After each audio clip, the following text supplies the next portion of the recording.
Hey story enthusiasts! This is Imagined Verse bringing you another gem.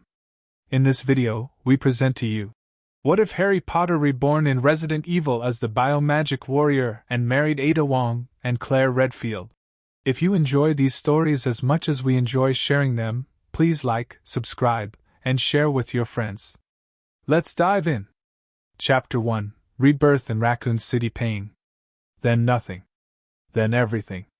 Harry Potter's eyes snapped open as he gasped for air, his lungs burning as though he'd been underwater for minutes. The ceiling above him was unfamiliar, sterile white tiles with fluorescent lights that made him wince. His body felt wrong somehow, both stronger and more vulnerable at once. "Where am I?" he croaked, his voice raspy from disuse. The last thing he remembered was Voldemort, the final battle, the sacrifice. Death. He should be dead. Harry pushed himself upright and discovered he was lying on a narrow bed in what appeared to be some kind of small apartment.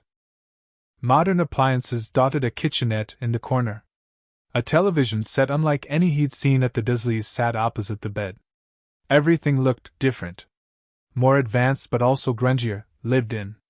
"This isn't King's Cross," he muttered, recalling his brief conversation with Dumbledore in that otherworldly train station. "And it's definitely not the afterlife." His head throbbed as fragments of memories tried to arrange themselves into something coherent. He remembered dying, or at least he thought he had died.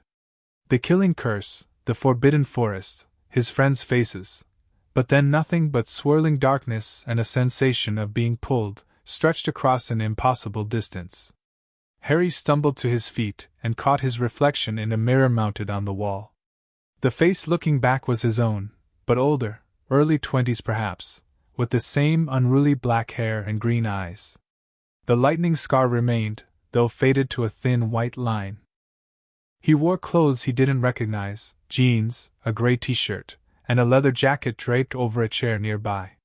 "September 24th, 1998, said a calendar on the wall. The date meant nothing to him. Harry felt for his wand instinctively, patting his pockets. Nothing. Panic rose in his throat before he noticed a familiar length of holly resting on the nightstand. He grabbed it, relief flooding through him at the warm tingle of magic connecting with his core. Only, it felt different. His magic pulsed with new energy, almost adaptive, as if it had evolved somehow. When he cast a simple Lumos, the light that bloomed at the wand's tip had an unusual bluish tint that seemed to shimmer with microscopic patterns. "What's happening to me?" he whispered. A wallet sat beside where his wand had been. Harry flipped it open to find identification for Harry Potter, giving an address in Raccoon City. The name meant nothing to him, but it sounded American. Raccoon City. He tested the words. "Why am I in America? And how did I get an apartment?" His gaze fell on a newspaper on a small dining table. The headline sent a chill down his spine. Raccoon City Times. Cannibalistic murders continue. Citizens urged to remain vigilant before he could read further. A splitting headache tore through his skull. Fragmented memories flooded his consciousness. A sterile laboratory, men in hazmat suits, a strange virus swirling in a test tube. Magic connecting with something alien. Something biological yet engineered. His own voice saying, "I can sense it. I can feel how it wants to mutate." Harry gasped as the memory flash ended, leaving him clutching the edge of the table. Whatever was happening, something told him it was about to get much worse. He needed to get his bearings. Figure out where, and when, he was. Maybe even find out if anyone else from his world was here. As if in answer to his thoughts, a television news bulletin caught his attention. Reports of unusual activity have increased around Raccoon City, with the Raccoon Police Department advising citizens to remain indoors after dark. The investigation into the series of killings in the Arcane Mountains continues. The reporter's words faded as Harry felt a strange tingle across his skin. His magic was reacting to something. Something in the air, invisible but present. He closed his eyes and reached out with his magical senses in a way that felt both familiar and new. There it was, a faint but growing presence spreading across the city. It wasn't magical, but it wasn't entirely mundane either. It was biological, microscopic, and it was changing. Evolving. Corrupting. It's a virus, he whispered, somehow knowing it was true. But how can I sense it? The answer came in another flash of memory. Project Wizard. A stern-faced scientist said. The subject's cellular structure has bonded with the modified T-virus in ways we never anticipated. Instead of mutating, he's adapting. Controlling it. His blood contains antibodies unlike anything we've seen, said another voice. Almost as if his body's natural defenses were designed for this exact purpose. Perhaps they were, said a third, more sinister voice. Perhaps that's exactly why we were able to pull him through the dimensional barrier. A perfect biological countermeasure. Harry's eyes snapped open as realization dawned. He hadn't just been reborn or transported, he'd been deliberately pulled into this world. And whatever they had done to him had changed his magic, bonded it with something called the T-virus, but in a way that made him immune, made him able to sense and perhaps even control it. A distant scream pierced the evening air, followed by sirens. Something was happening, and Harry knew instinctively it involved whatever viral presence he could sense. Time to find out what kind of world I've fallen into, he muttered, grabbing his wand and the leather jacket. A set of keys sat in the pocket. The apartment was on the third floor of a modest building in what appeared to be a working-class neighborhood. As Harry descended the stairs, he noticed an increasing sense of unease. Neighbors were hurriedly packing cars. A woman clutched her crying child while speaking frantically into a phone. An elderly man sat on his steps, head in hands, muttering about happening again, just like the mountains. On the street, the scene was even more chaotic. Traffic crawled bumper to bumper, police sirens wailed in the distance, and a military helicopter thundered overhead. A young woman with a short ponytail ran past Harry, then doubled back. Hey, are you deaf? They're evacuating the east side. Something's happening at the hospital. Before Harry could respond, his magical senses flared. The viral presence he detected earlier seemed to pulse, stronger now and emanating from the direction the woman had come from. What's your name? Harry asked. Seriously? Now? The woman shook her head in disbelief. Claire Redfield. I came to find my brother, but the whole city's going to hell. I'm Harry Potter. He extended his hand automatically. Claire hesitated only briefly before shaking it. You're British. Tourist? Something like that, Harry said. Listen, Claire, I know this sounds mad, but something very dangerous is spreading through this city. Some kind of virus. How would you know that? Her eyes narrowed with suspicion. Another memory flashed through Harry's mind, white lab coats, test tubes, his own voice saying, I can feel it changing, mutating. And then was gone. I just know, he finished lamely. We need to get out of the city. Claire's expression hardened. Not without my brother. He's RPD, Raccoon Police Department. I need to make sure he's okay. Harry hesitated only a moment. I'll help you find him. Her eyes widened in surprise. You don't even know me. I know enough, Harry said. The simple truth was he had no one else in this strange world, and his saving people thing, as Hermione had once called it, hadn't diminished with his rebirth. A crash from a nearby alley made them both jump. A garbage can had toppled over, and shuffling from the shadows emerged what Harry first thought was an injured person. But as the figure staggered into the streetlight, Claire gasped. Its skin was gray and rotting, eyes milky white, mouth hanging open with blackened teeth. It was human in shape only. Something fundamental had been lost. What the hell? Claire breathed. Harry felt his magic surge in response to the creature. Through his new senses, he could feel the virus writhing through every cell of its body, having completely overtaken its host. The person this thing had once been was gone, replaced by something driven only by hunger. The creature lurched toward them, hands outstretched, a guttural moan escaping its decaying throat. Run! Claire grabbed Harry's arm, but he stood his ground, raising his wand. Stupefy. The red bolt struck the creature square in the chest. It staggered backward but didn't fall. Whatever magic virus fusion had happened to Harry had altered his spell's effects on these infected beings. What the? Claire began, but more moans interrupted her as 3 more infected people shambled from the alley. This way. Harry grabbed Claire's hand and pulled her toward a motorcycle parked nearby, the keys in his pocket suddenly making sense as muscle memory guided him. You know how to ride that thing? Claire asked as they ran.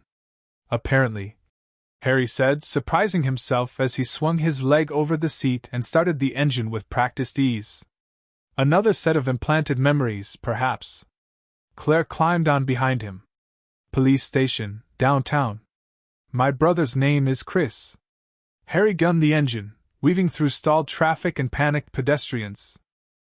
As they rode, more of the infected appeared on the streets, some feasting on the less fortunate, others giving chase with unnatural determination. What are those things? Claire shouted over the engine. People, Harry called back. Infected with something that's killed them but keeps their bodies moving. Like zombies? That's impossible. About as impossible as what you saw me do back there. Claire's arms tightened around his waist. Fair point. What was that, anyway? Later. Harry swerved to avoid an overturned car. Which way? Left at the next intersection. The city descended further into chaos around them. Fires had broken out in several buildings. The infected, zombies, as Claire had called them, grew more numerous. Twice, Harry had to use magic to clear their path, blasting creatures away with expulso spells modified by his altered magic. You're going to explain that, right? Claire yelled after he'd cleared a path through 5 zombies with a single spell. If we survive! Harry promised, swerving onto a main avenue that Claire indicated led to the police station. They were forced to abandon the motorcycle 3 blocks from their destination. The roads had become completely impassable, overturned vehicles, barricades, and swarms of the infected blocked every route. We'll have to go on foot, Claire said, pulling a handgun from her jacket. You came prepared, Harry noted. My brother taught me. Never thought I'd need it like this. She checked the magazine. 9 bullets. Make them count, he always said. Harry gripped his wand. I've got my own methods. They moved through back alleys and side streets, avoiding the main thoroughfares where the infected gathered in greater numbers. Harry used his magic sparingly, aware that each spell drew attention. Claire proved remarkably capable, her movements precise and her aim true when they were forced to engage. You handle yourself well, Harry observed after she dispatched a particularly close zombie with a clean headshot. Chris insisted I learn self-defense. Said his job showed him the world was more dangerous than people realize. Claire ejected her spent shell casing. Guess he was right. As they neared the police station, Harry's magical senses tingled with a new awareness. The viral concentration was higher here, but there was something else, a familiar resonance that reminded him of home. Wait, he whispered, pulling Claire behind a crashed ambulance. There's something magical nearby. Magical? Like what you do? Similar but different. Harry closed his eyes, focusing his senses. The virus and magic created interference patterns in his perception, but there was definitely something, or someone, nearby that didn't belong in this world any more than he did. There, he pointed to an imposing Gothic building ahead. In the police station. That's where we're going anyway, Claire said. For Chris. The Raccoon City Police Department loomed before them, an incongruously ornate building that Harry later learned had once been a museum. Its front gates were chained shut, but a smaller side entrance stood ajar. Stay close, Harry whispered as they slipped inside. The police station's main hall was a scene from a nightmare. Blood smeared the once polished floor. Papers and equipment lay scattered. The grand statue in the center stood witness to evidence of a desperate last stand.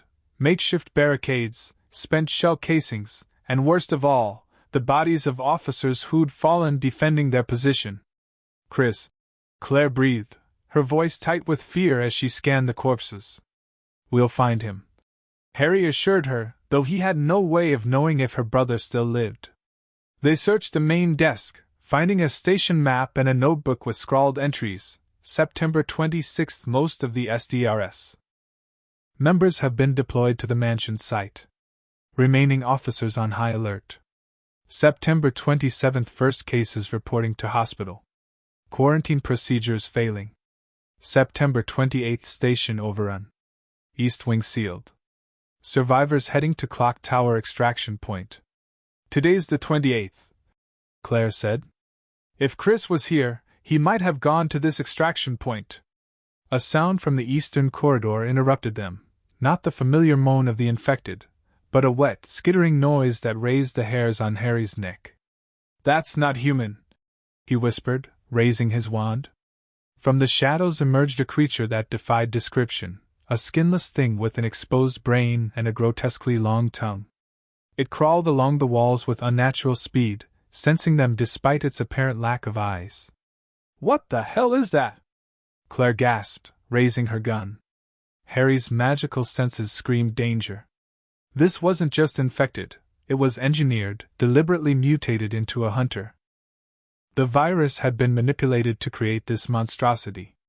Incendio! Harry shouted. The blasting flame that erupted from his wand carried hints of blue energy, his magic interacting with traces of the virus in the air. The creature screeched as the flames engulfed it, dropping to the floor and thrashing. Claire didn't hesitate, putting 3 precise bullets into its exposed brain until it stopped moving. That's not just a virus, Harry said, examining the corpse. That's weaponized. Weaponized? Who would? The sound of a door opening elsewhere in the building silenced them both. Human footsteps, deliberate and cautious. Hello? Claire called out. RPD? We're survivors. No answer came, but Harry felt the magical presence grow stronger. Whoever, or whatever, they'd sensed earlier was approaching.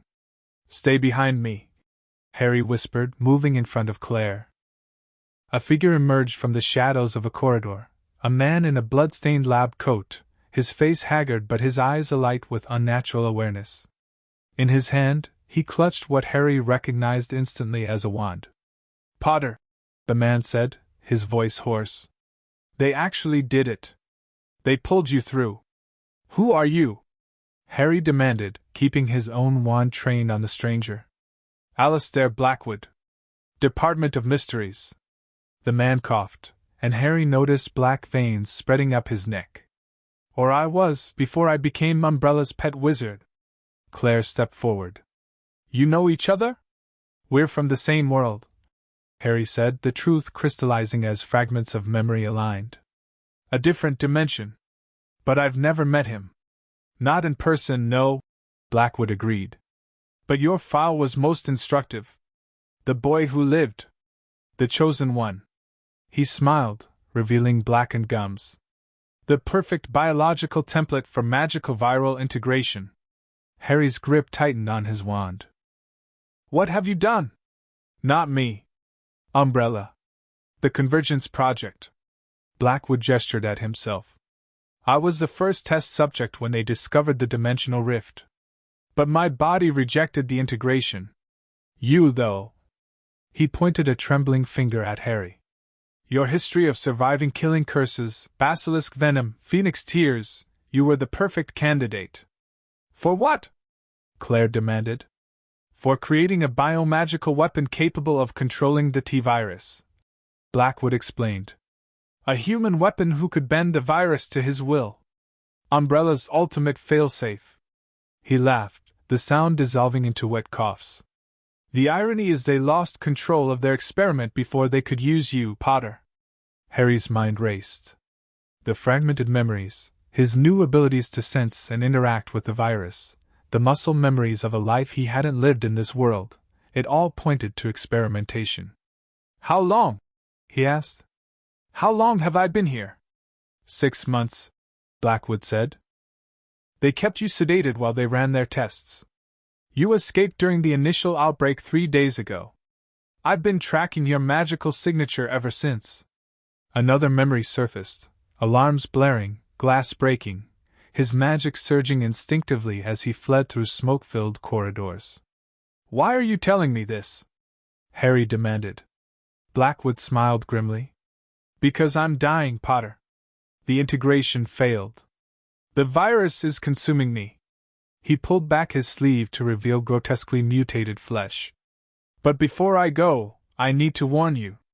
A crash from somewhere in the building made them all tense. The infected were breaking through barricades. The Convergence isn't just a project, Blackwood continued urgently. It's a group within Umbrella. Scientists who discovered magic is real. They're trying to combine the T-virus with magical properties. Create something beyond even Umbrella's imagination. Who's leading them? Harry asked. A man named Albert Weskier. And he... Blackwood doubled over, a spasm racking his body. When he straightened, blood trickled from his eyes. He knows what you are, Potter. What you can do. He'll never stop hunting you. Claire stepped closer to Harry. We need to move. Find my brother and get out of this city. She's right. Blackwood gasped. The government's going to sterilize Raccoon City. Nothing can be allowed to escape. He reached into his pocket and withdrew a small vial of swirling blue liquid. Take this. It contains my research, everything I've learned about the dimensional rift and the integration process. Harry hesitated before accepting the vial. Why help me? Because I was an unspeakable before I was a monster. Blackwood's eyes briefly cleared. We study mysteries, Potter. We don't unleash them on unsuspecting worlds. Another crash, closer this time. The infected were breaking through. Go, Blackwood urged. East wing, through the interrogation rooms. There's a passage that leads to the sewers. You can reach the clock tower extraction point from there. Come with us. Claire offered, but Blackwood shook his head. I'm already turning. But I can buy you time. He straightened, gripping his wand with renewed determination. One last spell for the Department of Mysteries. Harry nodded, understanding the man's choice. Mischief managed, he said softly, offering one of the few wizard phrases he could think of as a farewell. A ghost of a smile touched Blackwood's lips. Indeed. Now run! They fled through the door Blackwood indicated as inhuman shrieks, and the crackle of magic erupted behind them. Harry felt the surge of power as the dying wizard unleashed his final spells against the advancing horde.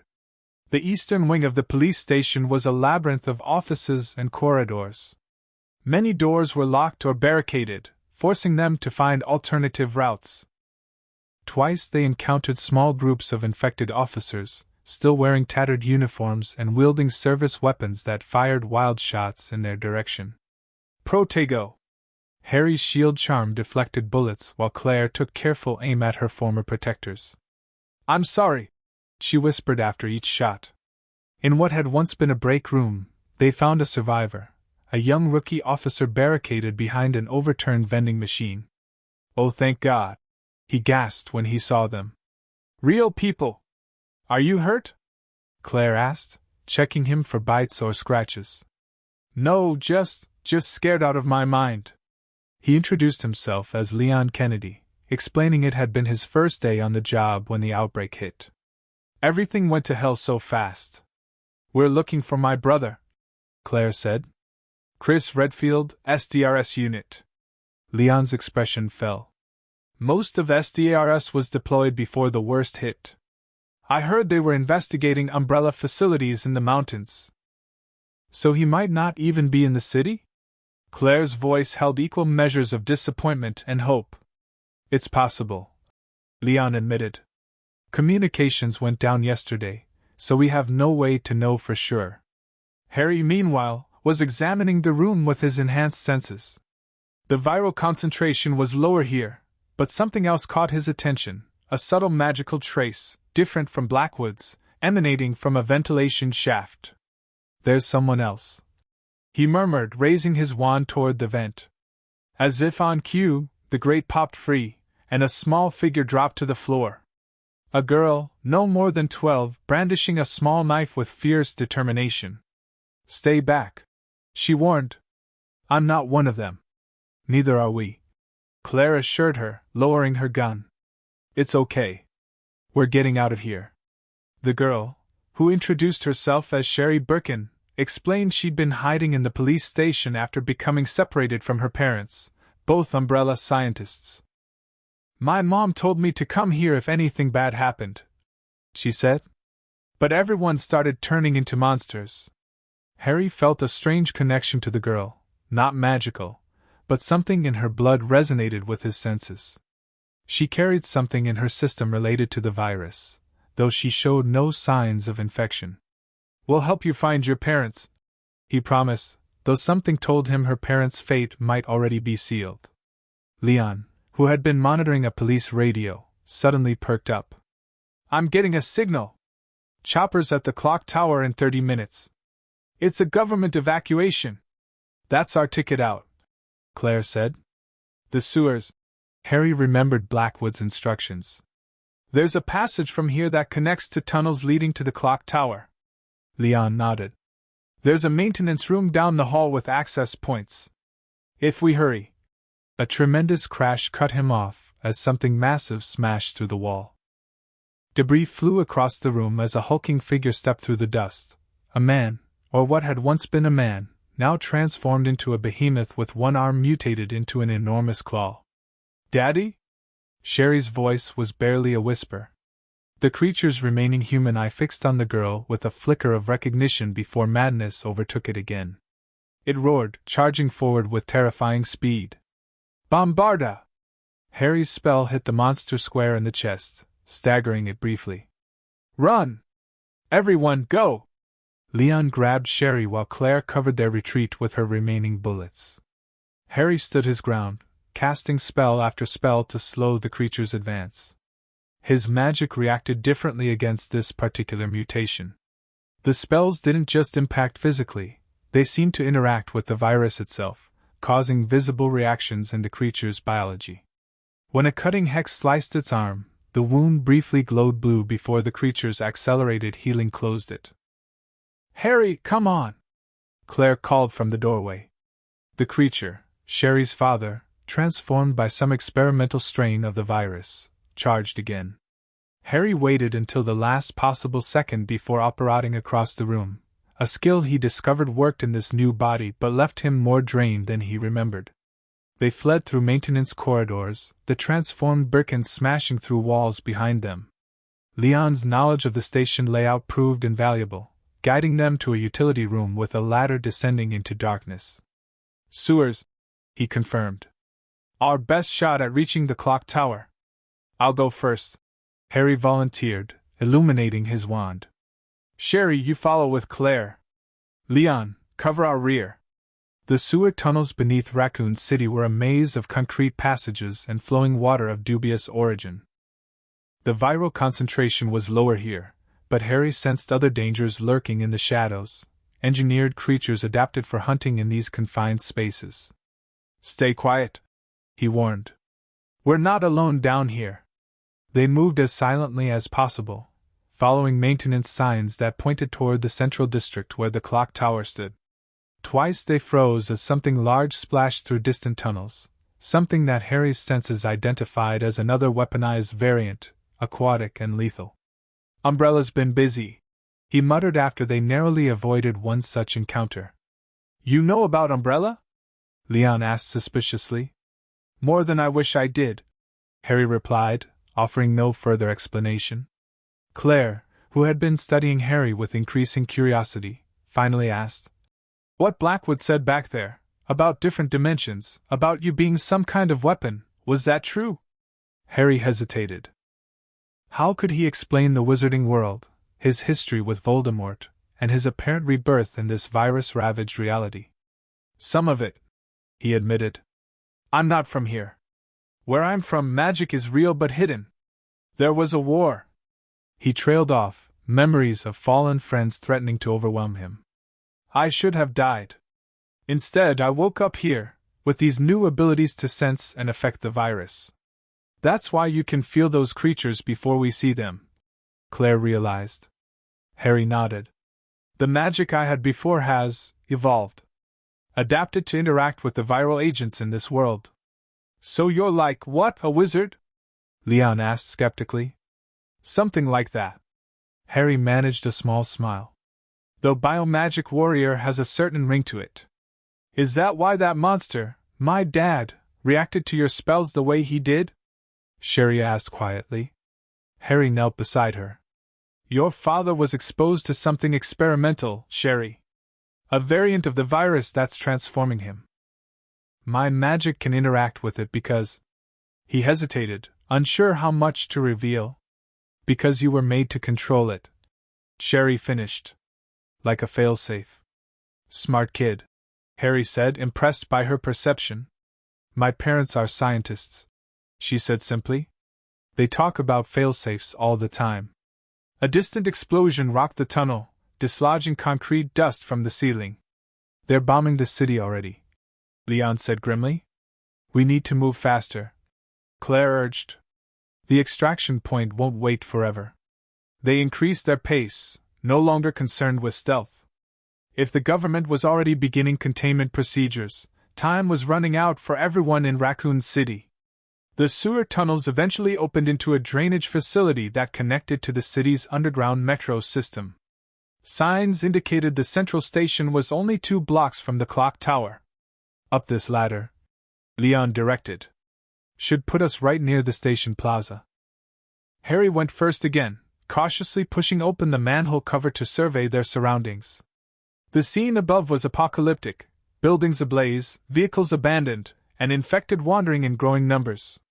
It's bad up there, he reported. But I can see the clock tower. It's maybe 500 yards northeast. Any sign of helicopters? Claire asked. Harry scanned the sky. Nothing yet. But there's a lot of smoke. One by one, they emerged onto the devastated street. Sherry stayed between Claire and Leon while Harry took point, his wand at the ready. They moved from cover to cover, avoiding the infected when possible, dealing with them quickly and quietly when not. Their progress was halted when they reached the station plaza, a wide-open space with no cover, swarming with dozens of infected. We'll never make it across, Leon said, his voice tight. Harry studied the horde, thinking rapidly.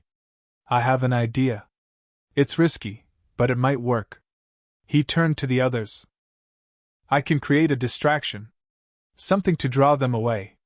When I do, you 3 run straight for the clock tower. What about you? Claire asked.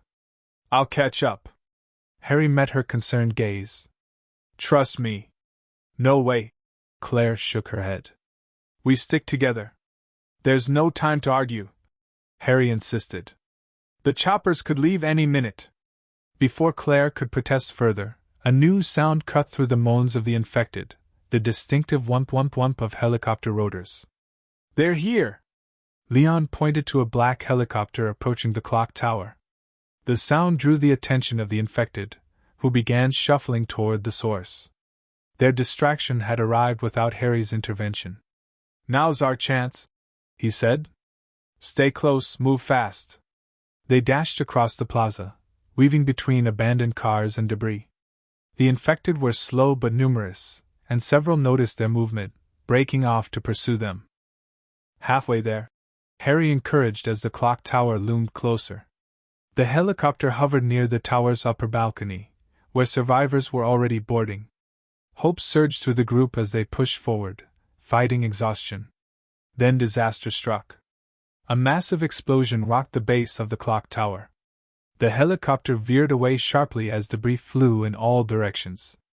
Through the smoke, Harry glimpsed a familiar hulking figure, Sherry's father, further mutated and now armed with what appeared to be a rocket launcher. No! Sherry cried as the helicopter stabilized, then began to retreat. They're leaving! Leon shouted in dismay. Harry made a split-second decision. Expecto Patronum! From his wand erupted his stag Patronus, its form now interwoven with strands of bluish energy. Get their attention! Bring them back!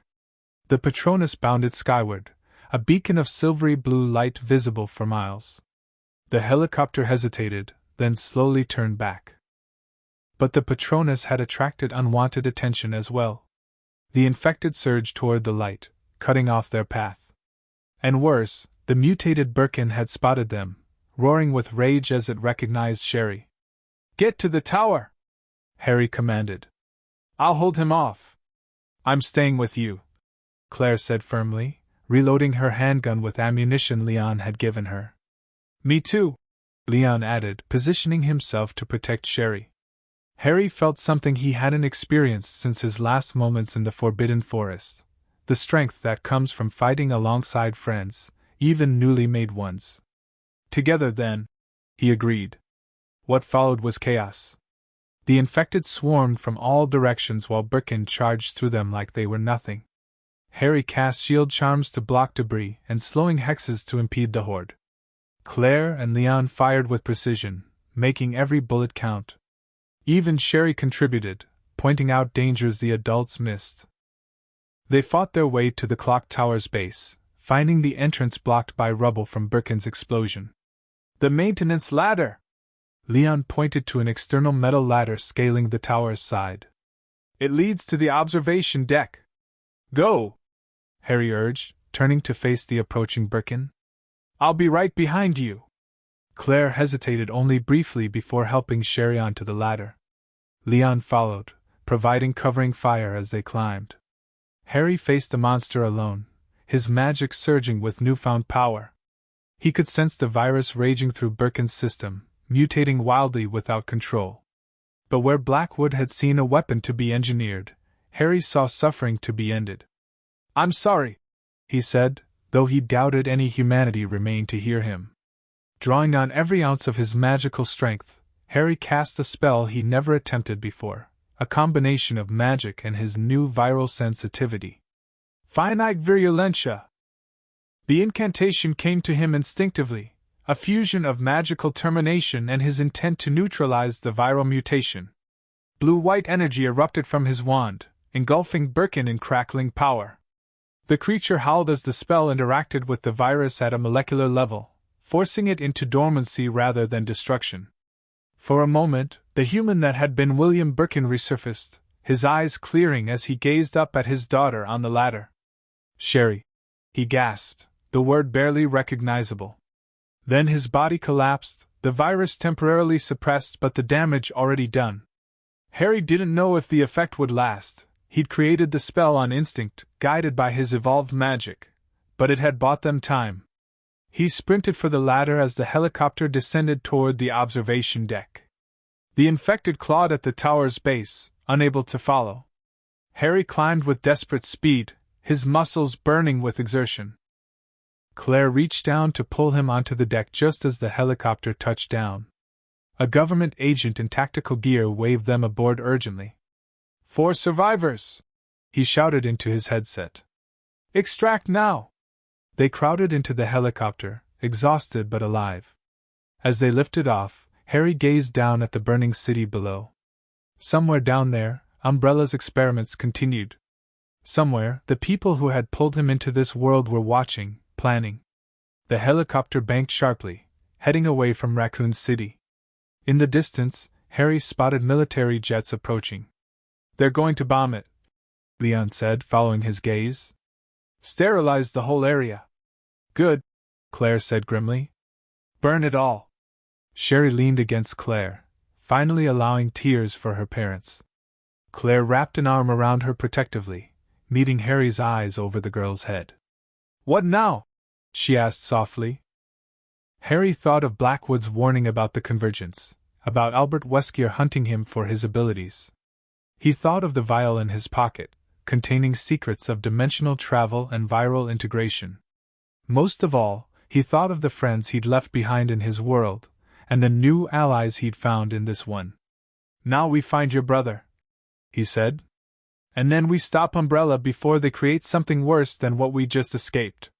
Claire nodded, determination replacing exhaustion in her eyes. Together.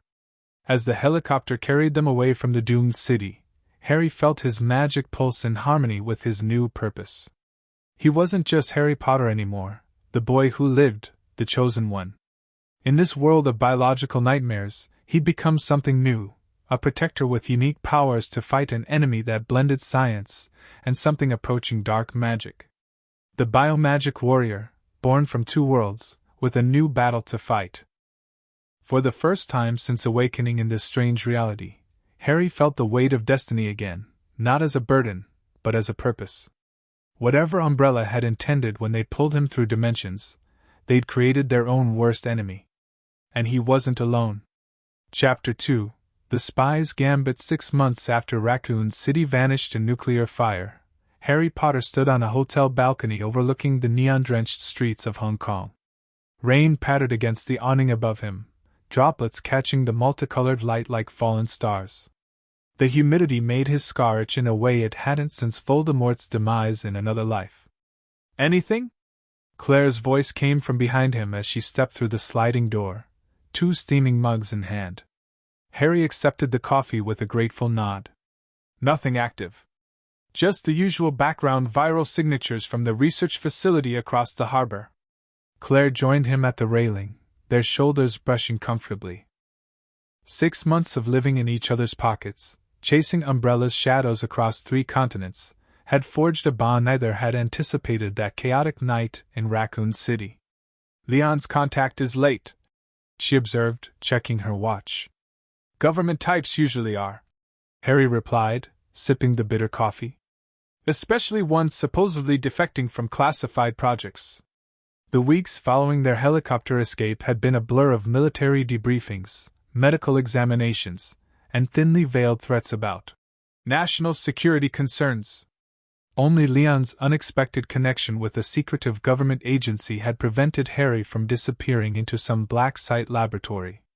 In exchange for occasional assistance, Leon's employers had provided them with resources to track both Chris Redfield and Umbrella's clandestine operations. So far, they'd found neither. "Do you think this lead is genuine?" Claire asked, her gaze fixed on the distant Umbrella subsidiary building across Victoria Harbour. "About the Hong Kong facility having data on Chris's team?" Harry hesitated. Claire's hope never wavered, despite month after month of disappointment. They tracked rumors of Chris from Europe to Australia and now to Asia, always one step behind. "I think someone wants us to think it's genuine," he answered honestly. "The question is why?" Claire nodded, accepting his assessment without offense. Another change these months had wrought. She trusted his instincts implicitly now, especially after he'd saved their lives in Prague when his viral sensitivity detected an ambush before they walked into it. "At least Sherry's safe," Claire said, changing the subject. "Leon's last message said she's adjusting well to her new foster family." Harry smiled slightly. After everything, it had been hard to part with Sherry, but they'd all agreed their dangerous mission was no place for a child. Leon had arranged protection through his mysterious government connections, ensuring Umbrella couldn't reach her. "She's a survivor," Harry said. "Like someone else I know." Claire bumped his shoulder with hers. "Flatterer."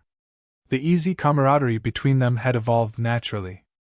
At first, they'd stayed together out of necessity. Harry needed Claire's knowledge of the world and connections to Leon, while Claire needed Harry's unique abilities to track viral signatures and defend against bioweapons. But somewhere between a firefight in a Barcelona research lab and a midnight escape from mercenaries in Sydney, friendship had deepened into something more complex, though either had taken the final step to define it. A knock at their hotel room door interrupted the moment. Harry's wand slid from his sleeve into his palm, another habit formed over months of being hunted. "Expecting anyone else?" Claire shook her head, reaching for the handgun on the coffee table. They'd long established protocols for visitors. Leon's contact should have called from the lobby first. Harry moved silently to the door's peephole, while Claire positioned herself behind the entry wall, weapon ready. Through the distorted lens, Harry saw a hotel employee in uniform, head slightly bowed. "Room service," came a woman's voice, accented and soft. "We didn't order anything," Harry called back, wand ready. "Complimentary, sir." "From management." Harry glanced at Claire, who shrugged and kept her gun trained on the door. After a silent count of 3, Harry unlocked the door, opening it just enough to see outside while keeping most of his body shielded. The woman in the hallway was not hotel staff. Beneath the borrowed uniform jacket, she wore a distinctive red dress that matched the shade of her expertly applied lipstick. Dark hair framed an exquisite face with features that managed to be both delicate and sharp simultaneously. Her eyes, however, betrayed nothing, cool, calculating, and utterly in control. Before Harry could react, she pushed past him with surprising strength, shutting the door behind her in one fluid motion. "Don't shoot, Miss Redfield," she said calmly, raising empty hands as Claire emerged from cover. "I'm not here to harm either of you." "Who the hell are you?" Claire demanded, gun unwavering. "Someone with mutual interests." The woman's gaze shifted to Harry, lingering on the wand in his hand with evident curiosity. "And information you need." Harry felt no viral presence from her. She wasn't infected or enhanced. But something about her prickled his magical senses. Not magic itself, but a quality he'd come to associate with carefully controlled danger. "You're not Leon's contact," he stated. "No." She smiled slightly. "Though I know your friend Kennedy quite well from Raccoon City. My name is Ada Wong." Claire's gun dipped slightly. "You were in Raccoon City?" "Working undercover to retrieve viral samples," Ada confirmed. "I crossed paths with Leon in the RPD. He helped me, though I wasn't entirely forthcoming about my purposes." "You're a spy," Harry deduced. "Corporate or government?" Ada's smile widened fractionally. "Perceptive. Let's say I work for interested parties who pay extremely well." "Why are you here?" Claire asked, finally lowering her weapon though not holstering it. Ada reached slowly into her dress pocket and withdrew a small data drive.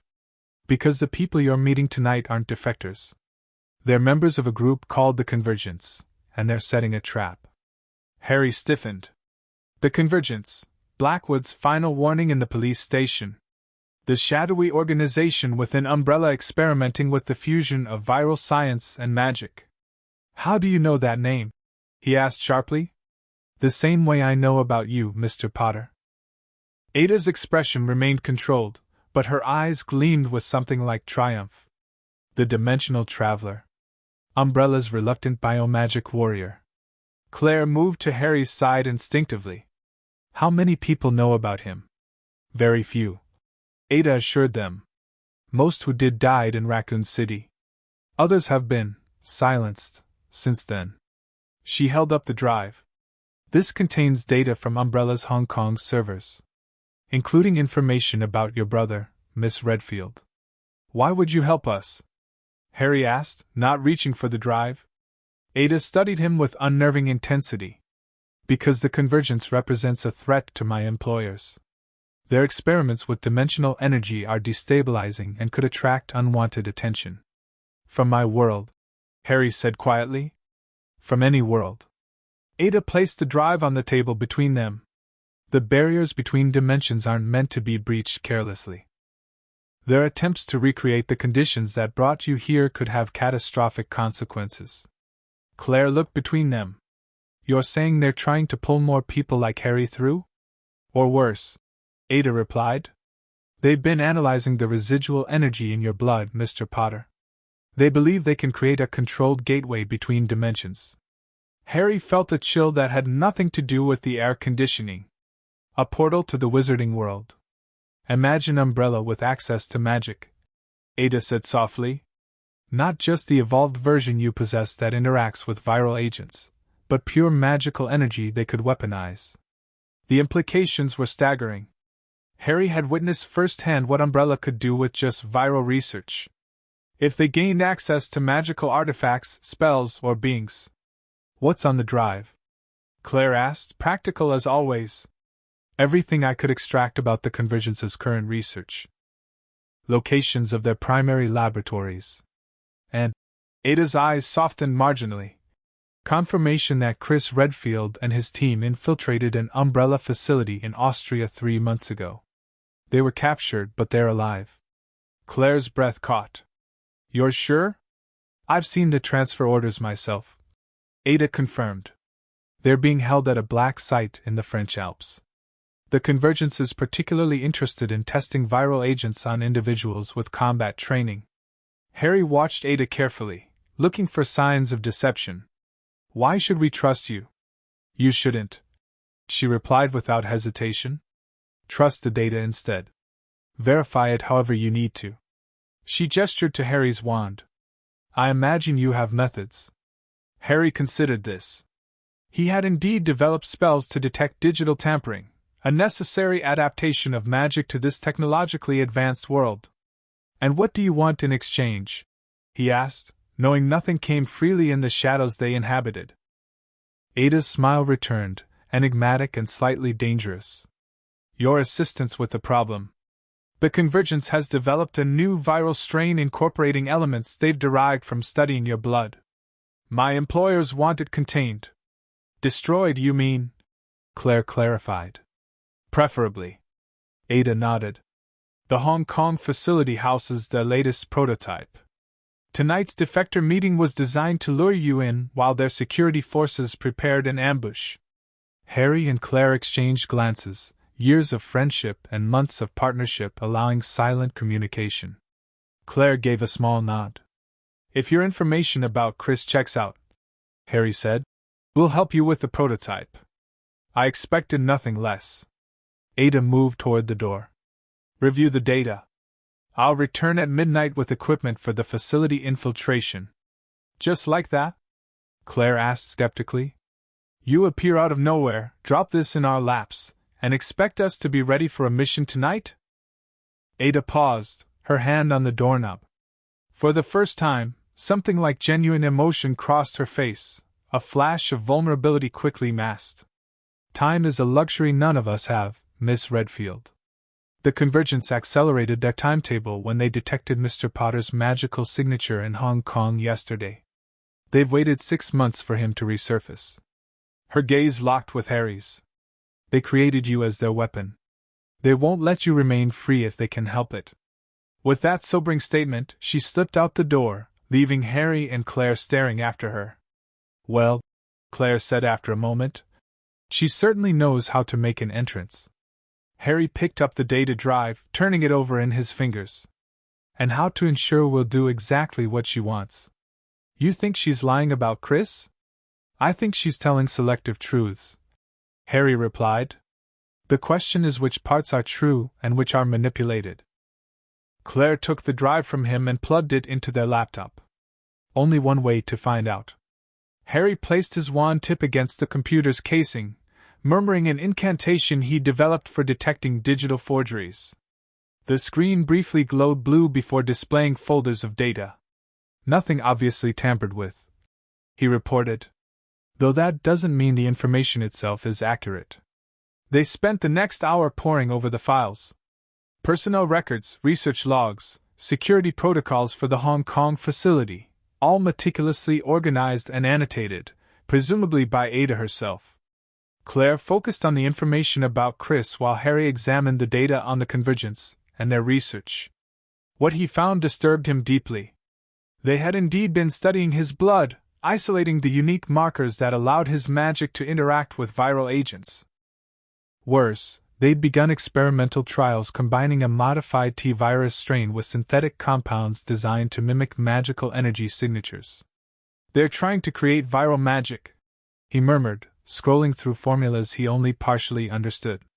Using me as a template. Is that even possible? Claire asked, looking up from her own research. I don't know. Magic in my world is inherited, not manufactured. Harry ran a hand through his perpetually messy hair. But they seem to think they can synthesize something close enough. Claire turned her laptop to face him. Look at this. Transfer records for Chris and his team. They were moved to a facility called Mont Blanc Observation on February 12th. 3 months ago, just like she said. Harry scanned the document. Status listed as viable test subjects for Convergence Protocol 7. Claire's expression hardened. They're experimenting on him. But he's alive, Harry emphasized, touching her hand. We can find him now. After we deal with whatever's happening here. Claire squeezed his fingers briefly before returning to the data. The Hong Kong facility information looks comprehensive. Security rotations, access points, even ventilation schematics. Convenient, Harry noted. Almost like she's been planning this operation for some time. And waiting for the right assets to help her. Claire gave him a significant look. You're the ace up her sleeve, Harry. Whatever's in that lab, she needs your abilities to deal with it. Harry couldn't disagree. His evolved magic had proven uniquely effective against Umbrella's viral creations. Where conventional weapons might slow bioweapons down, Harry could actually neutralize the viruses themselves, rendering creatures dormant, or even reversing mutations in early stages. The prototype must be something special if she's willing to reveal herself to us. He mused. Speaking of which, Claire closed her laptop. What do you make of Ms. Wong? Harry considered the question. Professional. Dangerous. More than she appears. Beautiful, Claire added neutrally. Harry glanced at her, trying to read her expression. Yes, objectively. Claire's lips quirked. Just objectively? I was a bit distracted by the whole secret agent delivering ominous warnings routine to focus on her looks. Harry replied dryly. Claire laughed, breaking the tension. Fair enough. I just want to be clear about where we stand if we're working with her. Where do we stand? Harry asked, the question layered with meaning beyond their immediate situation. Before Claire could answer, a soft chime from her phone interrupted. She checked the screen and frowned. Text from Leon. His contact never showed at the arranged meeting point. She looked up at Harry. Ada was telling the truth about that, at least. Or she intercepted the real contact. Harry countered. Always the optimist. Claire teased, though her eyes remained serious. What's the play, then? Do we wait for her return at midnight? Harry contemplated their options. We prepare as if we're going through with her plan, but with contingencies. I want to know more about what we're dealing with in that facility before we commit. Claire nodded, already moving to their equipment bags. Over months of operations, they'd assembled an impressive arsenal, both conventional weapons and items Harry had enchanted for various purposes. I'll check the special gear, she said, pulling out a vest Harry had charmed with shield spells and a set of ammunition he'd enhanced to penetrate BOW hide. Harry turned back to the balcony, staring across the harbor at the innocuous-looking research building. His magical senses extended, probing the distance, feeling for viral signatures. There was something there, faint but distinctive, a pattern he hadn't encountered before. Not T-virus or G-virus, but something more, elegant. Refined. Engineered with purpose. Ada Wong returned precisely at midnight, now dressed in tactical gear that somehow managed to look both practical and flattering. She carried a small case and wore a backpack that clinked softly with equipment. You've reviewed the data, she stated rather than asked, taking in their own preparations. Enough to know we're walking into something significant, Harry replied. What you haven't told us is what exactly this prototype is. Ada placed her case on the table and opened it, revealing specialized syringes, vials, and collection equipment. They call it the Arcane strain, she explained. It's designed to bind to human DNA like the T-virus but without causing necrosis or mental degradation. Instead, it rewrites neural pathways to allow interaction with energies similar to your magical signature. They're trying to create artificial wizards, Harry said, the realization dawning with horror. Controlled ones, Ada corrected. Soldiers who can manipulate viral energy in ways similar to your abilities, but who remain loyal to Umbrella through chemical conditioning. Claire examined the collection equipment. And your employers want samples. Ada didn't deny it. They want to understand the threat. As I said, preferably to destroy it. And if we help you collect these samples, Harry pressed, what guarantee do we have they won't be used to create something worse? None, Ada answered with brutal honesty. But without your help, the Convergence will perfect the Arcane strain within weeks. At least my employers believe in balance of power, not dominance. Harry wasn't entirely convinced, but they needed Ada's access and information to infiltrate the facility. "Here's how this works," he said firmly. "We go in together. We collect data on their research, enough to understand what they're planning globally. We destroy their samples and research. If there's an opportunity to safely collect a specimen for your employers, we'll consider it. But my priority is shutting down their operation, not providing new bioweapons to another shadowy organization." Ada studied him with newfound respect. "You've changed since Raccoon City, Mr. Potter. Less confused survivor, more determined operator." 6 months of hunting Umbrella will do that," Claire interjected. "Do we have a deal or not?" After a moment's consideration, Ada nodded.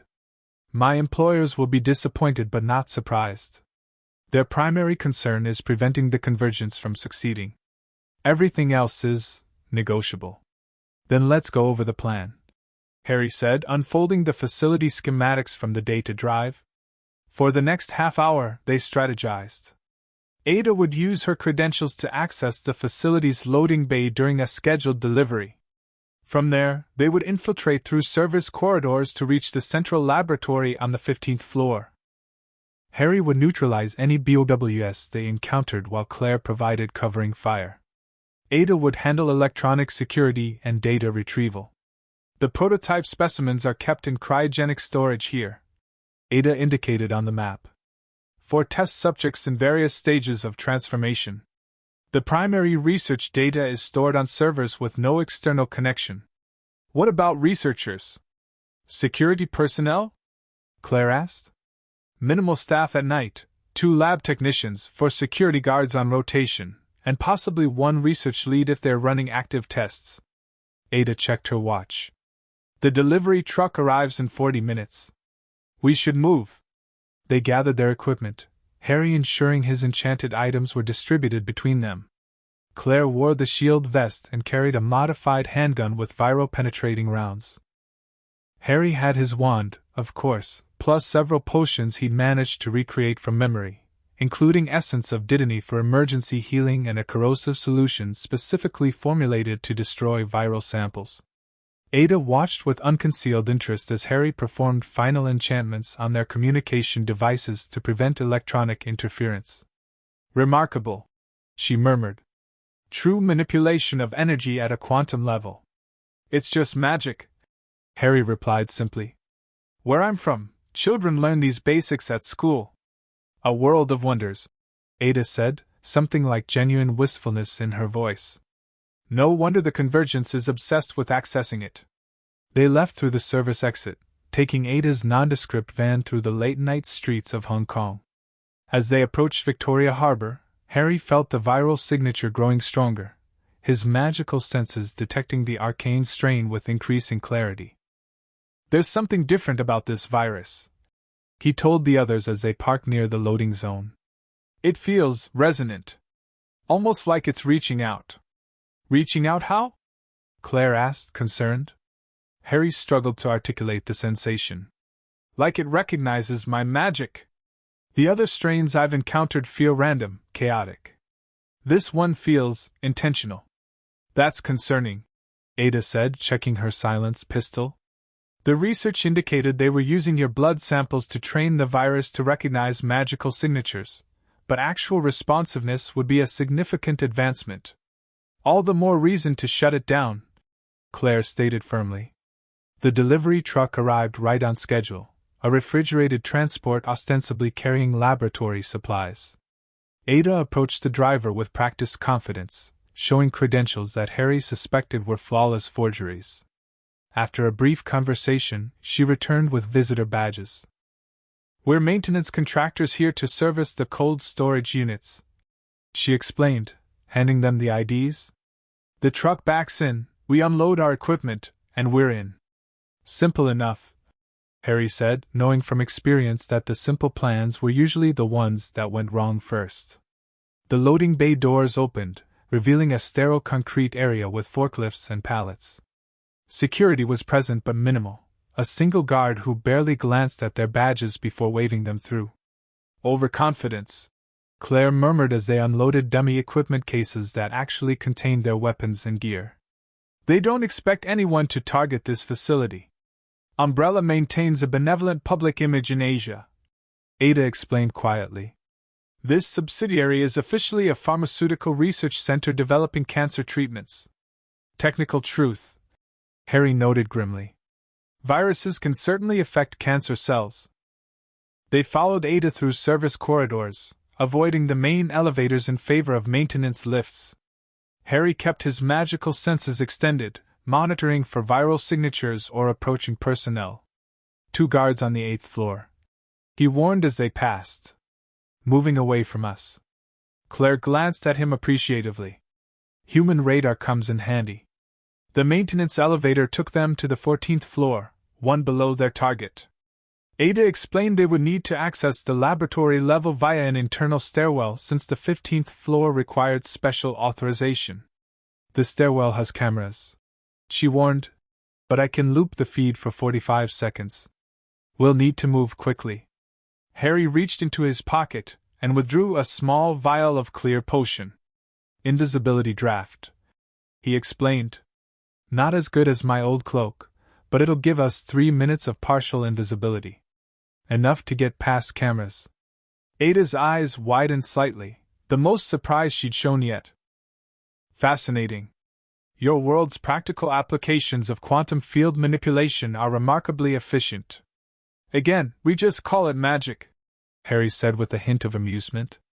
3 sips each, no more. Too much has unpleasant side effects. They each took precisely 3 sips from the vial. The sensation was familiar to Harry, a cold trickle down his spine, then the peculiar feeling of becoming somewhat transparent. Not invisible like under his lost cloak, but more like being made of glass, visible only from certain angles or when moving. Remarkable, Ada breathed, examining her semi-transparent hand. Clock's ticking, Claire reminded them. 3 minutes starting now. They slipped through the corridors silently, Ada leading with confident precision. The stairwell door required a keycard, which she supplied, and they ascended to the 15th floor without encountering anyone. The laboratory level was illuminated only by emergency lighting and the blue glow from various containment units lining the walls. The central space contained workstations arranged in concentric circles around a large cylindrical tank that reached from floor to ceiling. Inside the tank, suspended in bluish fluid, floated what appeared to be a human figure. As they approached, Harry felt the viral signature intensify dramatically. Whatever was in that tank was the source of the resonant energy he'd been detecting. The primary arcane prototype, Ada whispered, nodding toward the tank. First successful integration of the modified strain. Harry moved closer, drawn by both curiosity and a strange magical pull. The figure in the tank was male, perhaps in his 30s, with a gaunt face and dark hair that drifted in the suspension fluid. What caught Harry's attention, however, were the faint blue lines tracing patterns beneath the subject's skin, patterns that looked disturbingly similar to runic formations he recognized from his studies at Hogwarts. They're using magical symbols, he said, horrified. Somehow they've encoded runic patterns into the viral structure. Is that possible? Claire asked, keeping watch near the entrance. It shouldn't be, Harry replied. Unless they had more information about the wizarding world than just his blood samples. The thought was disturbing.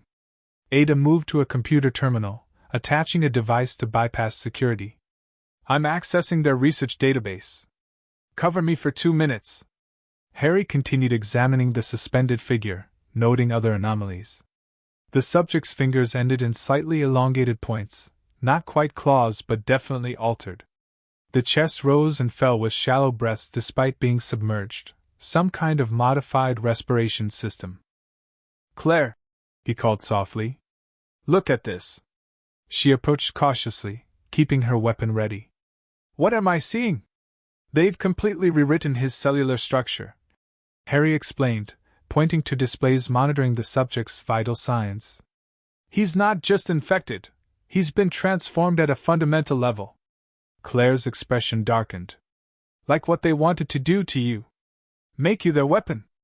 Yes, but without the magical core I already possessed. Harry studied the readouts with growing concern. They're trying to artificially create the conditions that allow my magic to interact with viral agents. With partial success, came a new voice from behind them. Harry whirled, wand raised instantly. A man in a white lab coat stood near the laboratory entrance, hands raised placatingly. He was older, perhaps 60, with silver hair and the calm demeanor of someone used to being obeyed. Dr. Keene, Ada said without looking up from her hacking. Working late again. Ms. Wong. The scientist smiled thinly. I wondered when your employers would send you for our research. Though your choice of associates is unexpected. Harry kept his wand trained on the man. You know who I am. Of course, Mr. Potter. Dr. Keene's eyes gleamed with intellectual hunger. You're our missing prototype 0. The dimensional anomaly that proved magic could be quantified, manipulated, and eventually replicated. Claire moved to cover the other entrance, her gun steady.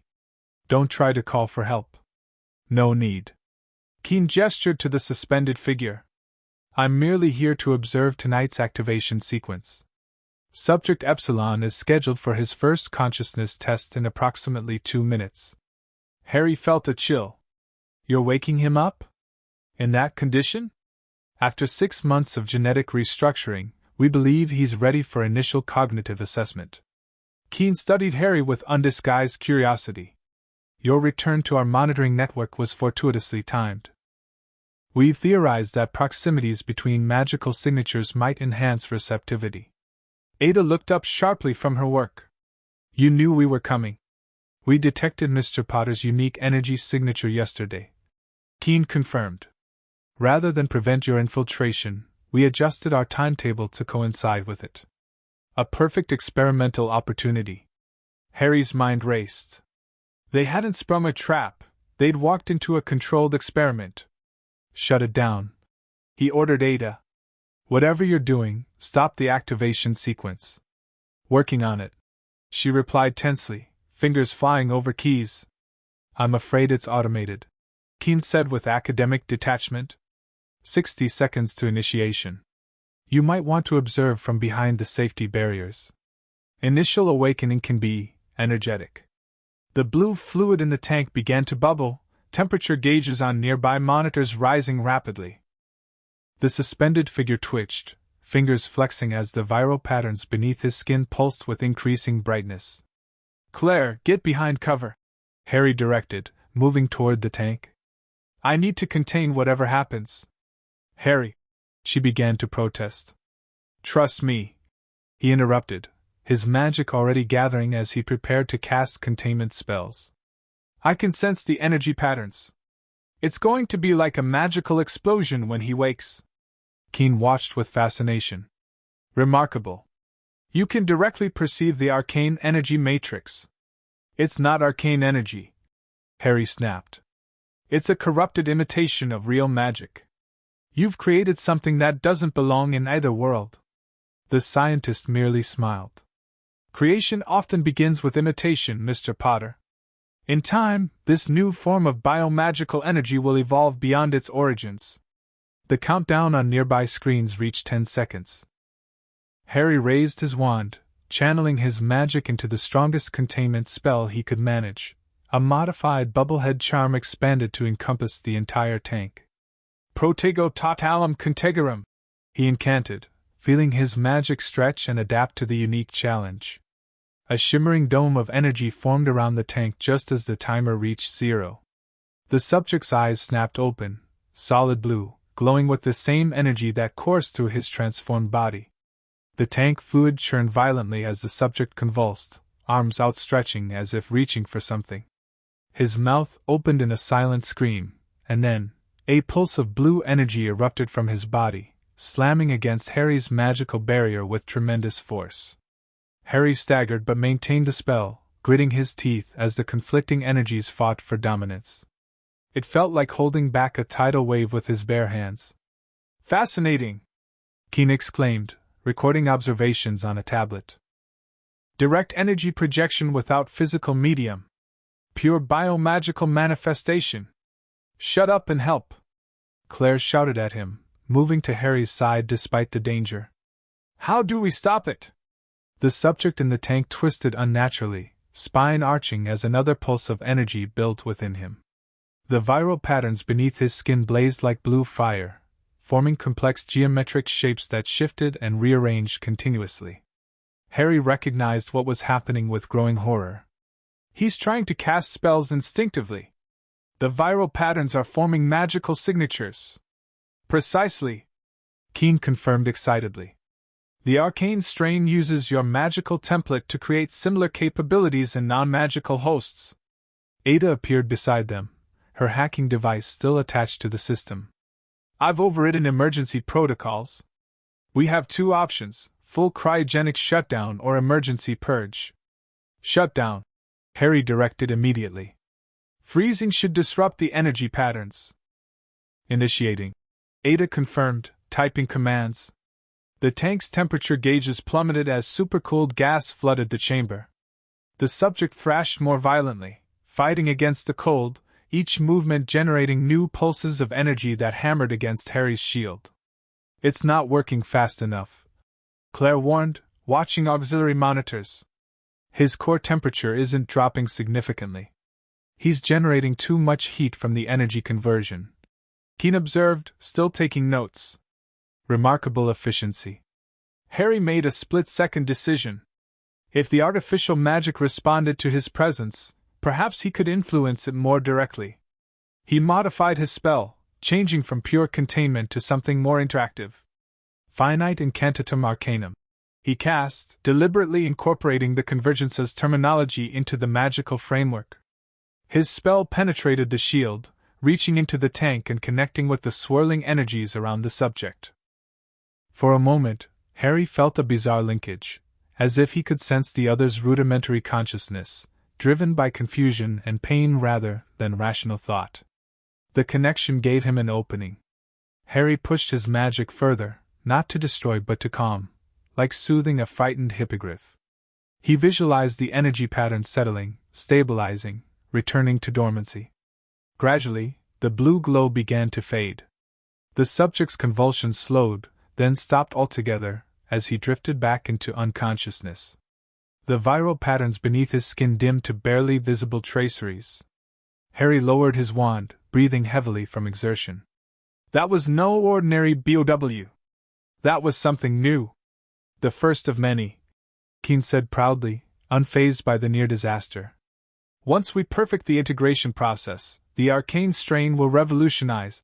His words cut off abruptly as Ada's silenced pistol coughed once. The scientist crumpled, a tranquilizer dart protruding from his neck.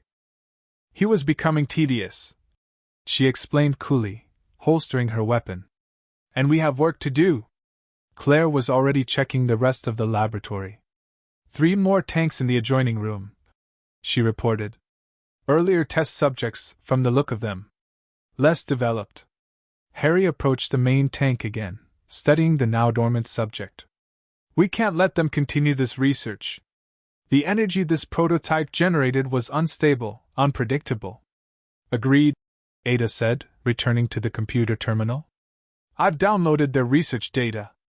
We need to destroy everything else, samples, test subjects, equipment. Harry considered their options. I can create a targeted purging spell for the viral samples. Something that will neutralize the biological components without causing a containment breach. Do it, Claire said firmly. I'll set charges on the equipment. As they worked methodically through the laboratory, Harry reflected on what they'd witnessed. The Convergence had come dangerously close to creating artificial magic users, not true wizards, but something potentially more dangerous because of the unpredictable fusion of viral mutation and magical energy. The primary samples are in this containment unit. Ada indicated a reinforced refrigerator with biometric locks. Can your abilities bypass the security? Harry examined the lock. No need for subtlety at this point. He pointed his wand. Reducto. The lock mechanism shattered, allowing them access to dozens of carefully labeled viral samples, the pure arcane strain in various formulations.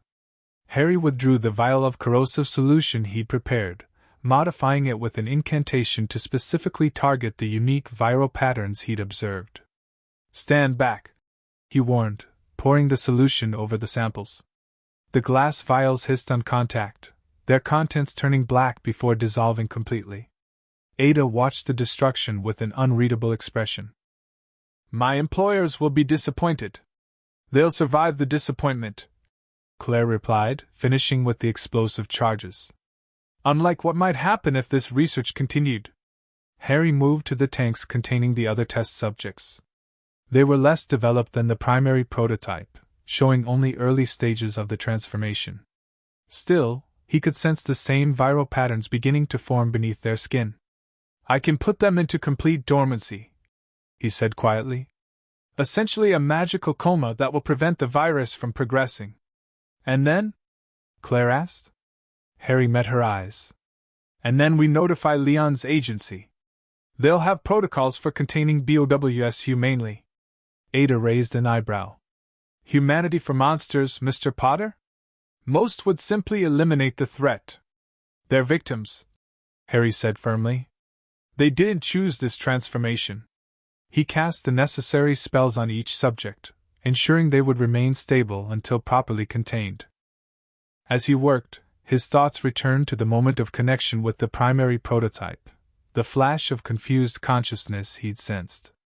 Not evil, not malicious, just lost and in pain. 2-minute warning, Claire announced, checking the explosive timers. We need to move. They gathered their equipment and evidence, ensuring nothing useful remained for the Convergence to salvage.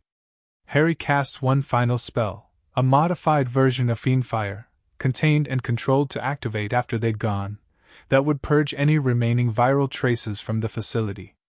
Impressive spell work, Ada commented as they made their way back to the service stairs. Your magical abilities have clearly evolved since Raccoon City. Necessity, Harry replied simply. This world keeps throwing new challenges at me. They descended rapidly, retracing their path to the loading bay. Security remained minimal, the Convergence apparently confident in their experimental opportunity rather than concerned about sabotage. Their overconfidence is our advantage, Claire noted as they slipped past a patrolling guard. It often is, Ada agreed. Though I suspect Dr. Keene got exactly the data he wanted from tonight's demonstration. Harry frowned. What do you mean? He observed your direct interaction with the Arcane prototype, Ada explained. Your magical response, your containment techniques, your ability to calm the subject. All valuable information for refining their next attempt. The thought was sobering. Even in destruction, they might have provided the Convergence with new insights. They reached the loading bay without incident, exiting through a service door just as the first muffled explosions sounded from the upper floors. Emergency alarms began to wail as they hurried to their vehicle. Right on schedule, Claire said with grim satisfaction as they pulled away from the facility. Behind them, flames began to lick at the windows of the 15th floor. The data we recovered should help us locate the Mont Blanc facility, Ada said as she drove. Including security protocols and staff rotations. Harry studied her profile in the dim light. You're coming with us to find Chris? My mission parameters have expanded, she replied smoothly. The Convergence represents a more significant threat than initially assessed. My employers have authorized me to assist in dismantling their key operations. Claire didn't appear entirely convinced. Just like that? Your mysterious employers are now aligned with our goals? Alignment of convenience, Ada corrected. But sincere for the moment. The technology we witnessed tonight represents a destabilizing factor no rational organization would ignore. They returned to the hotel only long enough to gather their remaining belongings before moving to a different location, a safe house Ada maintained in the city's western district. As they settled in to examine the recovered data more thoroughly, Harry found himself watching Ada with a mixture of wariness and growing respect. She worked with precise efficiency, analyzing security protocols and cross-referencing facility layouts. Her expertise in covert operations was evident in every suggestion she made for infiltrating the Mont Blanc installation. The primary challenge will be the altitude and isolation, she explained, pulling up satellite imagery. The facility is built into the mountainside at 3,200 meters, with a single access road that's heavily monitored. Magical approach might be possible, Harry suggested. I've been practicing long-distance apparition. Risky at that altitude and without having seen the destination, Claire cautioned. Remember Prague? Harry winced at the memory. His attempt at operating them into a secured facility had landed them 50 feet from their intended location, inside a maintenance closet rather than the storage room they'd planned to use as entry. Point taken, he conceded. Conventional infiltration it is. As they continued planning, Harry noticed Claire observing the dynamic between him and Ada, the professional respect developing alongside lingering caution. When Ada stepped away to make secure communications with her employers, Claire moved to his side. She's good, she admitted quietly. Very good. Too good? Harry asked, understanding Claire's concern. Maybe. Claire's eyes followed Ada's retreating form. She knew exactly what would motivate us. Information about Chris, the threat of the Convergence, the need for your specific abilities to counter the prototype. Perfect bait. Yet everything she told us proved accurate, Harry noted. So far, Claire agreed. I just wonder what she's not telling us. Harry considered this. We keep our guard up. Use her resources and expertise, but maintain our own contingencies. Claire nodded, then hesitated before adding. She watches you, you know. When you're working. Studying your techniques, your movements. Professional interest, Harry suggested, though he noticed the scrutiny himself. Maybe. Claire's tone held a note he couldn't quite identify. Just be careful. People who've spent their lives manipulating others don't stop just because goals temporarily align. Before Harry could respond, Ada returned, a satellite phone in hand. I've arranged transport to Europe, she announced. Private jet leaves in 3 hours. My sources confirm unusual activity at Mont Blanc consistent with high-security prisoner transfers within the past week. They're moving Chris? Claire asked sharply. Possibly. Or bringing in new test subjects. Ada handed her the phone. Coordinates for a landing zone near the facility. My contacts will have equipment waiting, cold weather gear, weapons, climbing apparatus. Harry exchanged glances with Claire. The urgency was clear, but so was the risk of rushing into another potential trap. When we land, he said firmly, we take 24 hours for reconnaissance. No immediate insertion. We verify the facility's security and confirm Chris's presence before committing. Ada studied him for a moment before nodding. Prudent. I've prepared dossiers on key Convergence personnel likely to be stationed there. She retrieved a tablet, displaying profiles of various scientists and security officials, including their current project lead. The image on screen made Harry's blood run cold. A familiar face stared back at him, pale, aristocratic features and platinum blonde hair. No, he breathed. It's not possible. Dr. Draco Malleus. Ada read from the file. Recruited by the Convergence 6 months ago under unusual circumstances. Expertise in theoretical physics and biological adaptation. Responsible for recent breakthroughs in the Arcane strain development. Claire looked between Harry and the image. You know him. Harry couldn't tear his eyes from the photograph. The face was Draco Malfoy's without question, though older than when Harry had last seen him, with a scar running along his left cheek that hadn't been there before. He's from my world, Harry said, his voice barely audible. A wizard. Someone I knew at school. Ada's expression sharpened with interest. Another dimensional traveler? The file indicates he appeared suddenly in Vienna with no identification or history. Like you, Claire realized, turning to Harry. But how? Why? Harry's mind raced with implications. If Draco was here, had others come through as well? Was the barrier between worlds becoming more permeable? And most importantly, was Malfoy working with the Convergence willingly or under duress? We need to move up our timetable, he decided. If they have an actual wizard assisting their research, their progress could accelerate exponentially. Agreed, Ada said, already gathering equipment.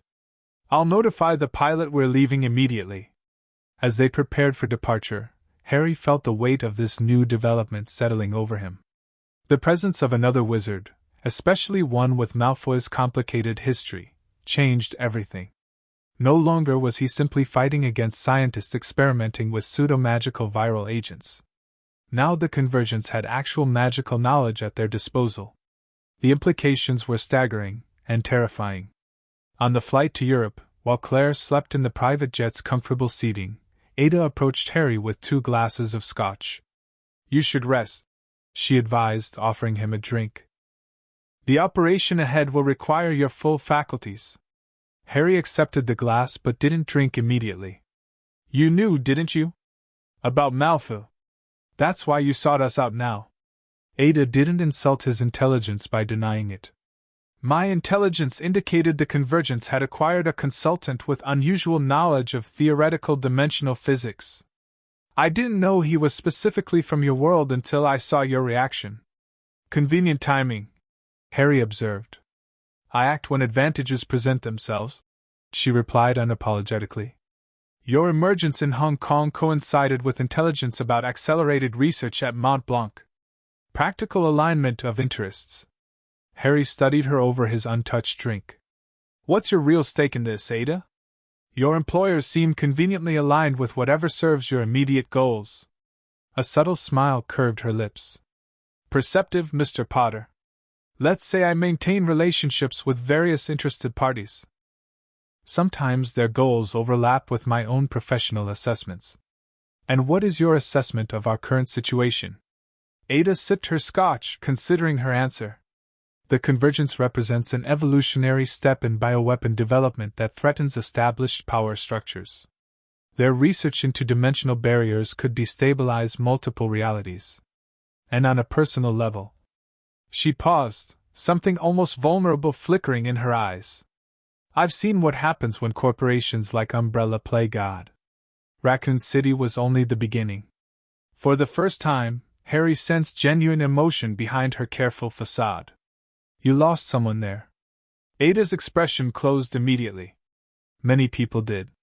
The point is, certain lines shouldn't be crossed. Viral weaponization was one.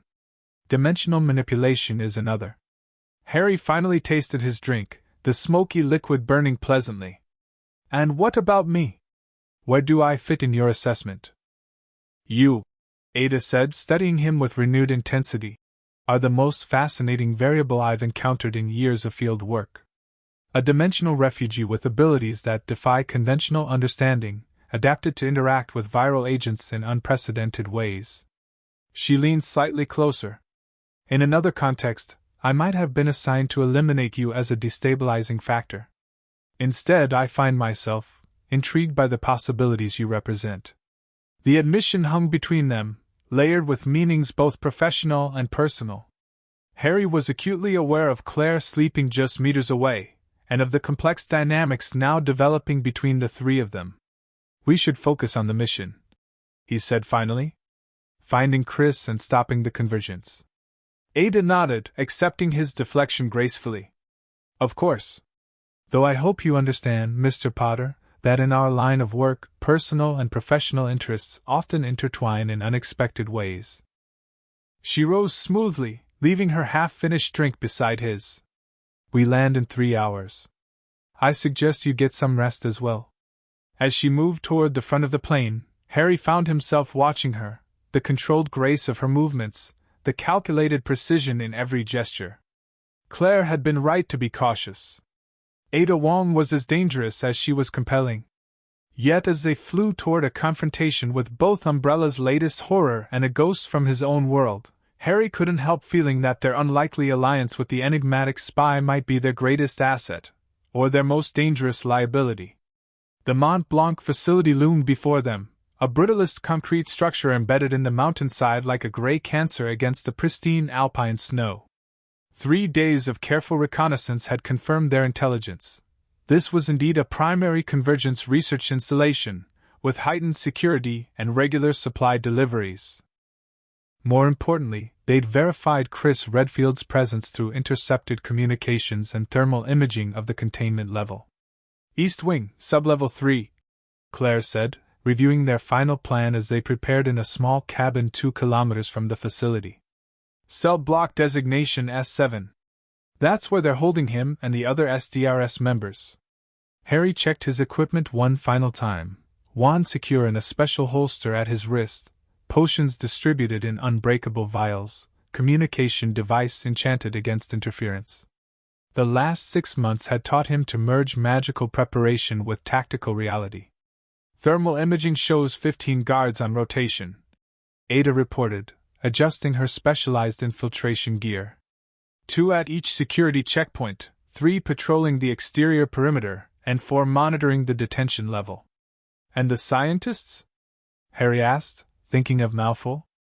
Research staff maintain irregular hours, Ada replied. Our best intelligence suggests Dr. Malleus typically works in the main laboratory until approximately midnight. Harry checked his watch, 10:37 p.m. Then we might encounter him during the operation. Is that going to be a problem? Claire asked carefully. Harry considered the question. His history with Draco Malfoy was complicated. Schoolboy rivalry evolved into something more complex during the war against Voldemort. Their last interaction had been during the Battle of Hogwarts, where Malfoy had made choices that, while not heroic, had at least shown he wasn't entirely aligned with Voldemort's goals. I don't know, he admitted. If he's here willingly, working with the Convergence to develop these biomagical weapons, then yes, it's a problem. But if he's being coerced somehow, we'll assess the situation when we encounter him, Ada stated practically. His knowledge of your world's magic makes him both valuable and dangerous, regardless of his motivations. Their infiltration route took advantage of the facility's waste disposal system, a reinforced pipeline that carried chemical byproducts to a processing plant further down the mountain. Ada's intelligence had identified a maintenance access point half a kilometer from the main structure, minimally guarded due to its hazardous nature. The protective gear will shield us from chemical exposure, she explained as they donned specialized suits. But we'll have limited mobility until we reach the interior access junction. Harry cast additional charm work on their suits, repelling spells to prevent chemical adhesion and bubblehead charms as backup breathing apparatus. Useful modifications, Ada observed approvingly. I'm learning to adapt magic to practical applications in this world, Harry replied. The necessity of survival had pushed his spellcasting in new directions, blending conventional magic with innovations required by their dangerous work. They moved out under cover of darkness, the moonless night providing natural concealment as they approached the maintenance access point. A single guard stood watch, more focused on staying warm in the bitter alpine cold than maintaining vigilance. Ada handled him with silent efficiency, a tranquilizer dart that took effect before he could activate his radio. They secured his unconscious form inside his guard hut, ensuring he wouldn't freeze before being discovered. 48 minutes until his check-in, Ada noted, overriding the access controls with specialized equipment. Plenty of time. The maintenance tunnel was exactly as unpleasant as expected, a narrow concrete tube barely tall enough to stand in, with periodic streams of chemical waste flowing through channels at their feet. The acrid smell penetrated even their protective gear, making Harry grateful for the bubblehead charms. 300 meters to the junction, Ada informed them, consulting a digital map projected on her specialized glasses. They moved carefully, avoiding the worst of the chemical flows. Harry kept his magical senses extended, monitoring for any sign of BOWS or viral experiments. The facility had a different signature than the Hong Kong laboratory, less focused on the Arcane strain, more diverse in its viral research. They're running multiple experiments here, he observed quietly. At least 3 distinct viral patterns. The Convergence views this as their primary development facility, Ada confirmed. Hong Kong was specialized for the Arcane strain, but this installation handles integration testing across their viral portfolio. Claire's expression hardened behind her protective mask. Including on human subjects like Chris. We'll get him out, Harry assured her, touching her arm briefly. All of them. The junction appeared ahead, A circular chamber where multiple waste channels converged before continuing down the mountain. A maintenance ladder led upward, presumably to the facility proper. Ada went first, using specialized equipment to check for security measures. Motion sensors above, but inactive for maintenance period. Convenient timing. Too convenient? Claire questioned, always alert for traps. Scheduled maintenance occurs every Tuesday night. Ada explained. Perfectly legitimate pattern we're exploiting. Harry wasn't entirely convinced, but they had limited options. He cast detection spells as they ascended, finding no magical tripwires or alarms. The ladder led to a utility room filled with cleaning equipment and hazardous material suits. They removed their chemical protection gear, revealing tactical clothing underneath. Harry renewed the enchantments on their weapons and communication devices. Detention level is 2 floors down, Ada said, consulting the facility schematic. Most direct route is through the East Corridor, then service elevator E3. What about security cameras? Claire asked. Ada produced a small electronic device. This will loop their feed for 60-second intervals. Enough time to move between blind spots. They moved through the facility with practiced coordination, Ada leading with her technical expertise, Claire covering their flanks with tactical precision, Harry monitoring for viral or magical threats with his enhanced senses. The late hour worked in their favor. Most research staff had departed, leaving primarily security personnel who followed predictable patrol patterns. Twice they were forced to divert to avoid guards, but Ada's knowledge of the facility layout provided alternative routes. As they approached the service elevator, Harry's magical senses tingled with a familiar energy, not viral, but purely magical. He raised a hand, stopping their advance. "What is it?" Claire whispered. "Magic," Harry replied quietly. "Real magic. Coming from that laboratory." He indicated a room across the corridor, its door ajar with light spilling out. Ada consulted her schematic. "Research Lab 7. Not on our route." "It's Malfoy," Harry said with certainty. "I recognize his magical signature." Claire and Ada exchanged glances. "We need to stay focused on Chris," Claire reminded him, though her tone was gentle. 2 minutes, Harry insisted. "I need to confirm what he's doing here." After brief consideration, Ada nodded. "Intelligence about their magical research could prove valuable. Claire and I will secure the elevator." 2 minutes, Potter." Harry approached the laboratory carefully, wand ready. Through the partially open door, he could see equipment both familiar and foreign, standard laboratory apparatus alongside what appeared to be modified magical artifacts. A cauldron bubbled on a hot plate, its contents emitting faint blue vapor. And there was Draco Malfoy, older than Harry remembered, his once immaculate appearance now disheveled. He worked with focused intensity, adding measured ingredients to the cauldron while consulting both a computer screen and what Harry recognized as handwritten notes in the margins of a potions textbook. Harry pushed the door open slightly wider, stepping partially into the room. "Hello, Malfoy." Draco froze, then slowly turned. His eyes widened in genuine shock as he took in Harry's appearance. "Potter," he breathed. "They actually did it. They pulled you through." "Not exactly," Harry replied, keeping his wand ready but not raised threateningly. "I've been here 6 months already." 6. Draco's expression cycled through confusion, calculation, and something like relief. "Then you weren't part of their most recent experiment." "What experiment?" Harry asked sharply. Draco glanced nervously at a security camera in the corner before picking up a notepad and scribbling quickly. He held it up for Harry to read. "Room monitored. They forced me to work for them. They have my mother." Harry's eyes narrowed. This complicated matters significantly. He nodded slightly to show understanding. "The Convergence recruited me for my expertise in theoretical magical physics," Draco said aloud, clearly for any monitoring ears. "Your presence confirms several of my hypotheses about dimensional transference." While speaking, he wrote another message. "They're trying to open stable portal to our world. Using my blood plus yours." How did you get here, Malfoy? Harry asked, playing along with the verbal charade. Accident in the Department of Mysteries, Draco replied, continuing to write. They captured me 7 months ago. Extracted magical essence. Created the arcane strain from it plus your blood samples. You're helping them create artificial magic users, Harry stated, making it sound like an accusation, while his eyes asked the real question. The applications of combined viral magical research are fascinating, Draco responded mechanically, writing, sabotaging where I can. Making progress seem real while introducing instabilities. Need help?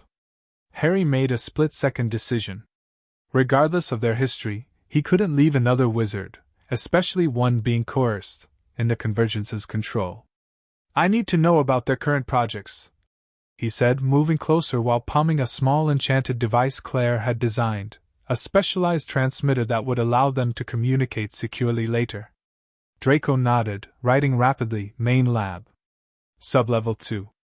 Creating portal prototype. Test scheduled tomorrow.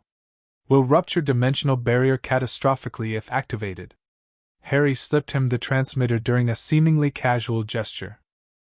We'll continue this discussion later, he said meaningfully. I look forward to comparing notes.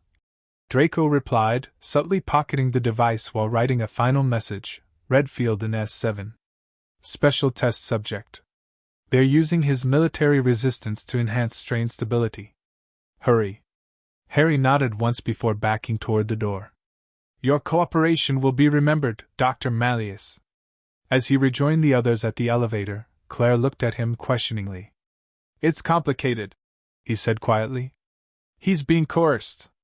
They're holding his mother hostage. Can we trust that information? Ada asked pragmatically. Malfoy and I have history, Harry admitted. But he has no reason to lie about this. And he's providing specific intelligence we can verify. The service elevator descended smoothly to the detention level. As the doors opened, Harry sensed the increased viral presence immediately. Subjects in various stages of experimentation housed in the cells lining the corridor ahead. Chris is in S7, he informed them, recalling Draco's written message.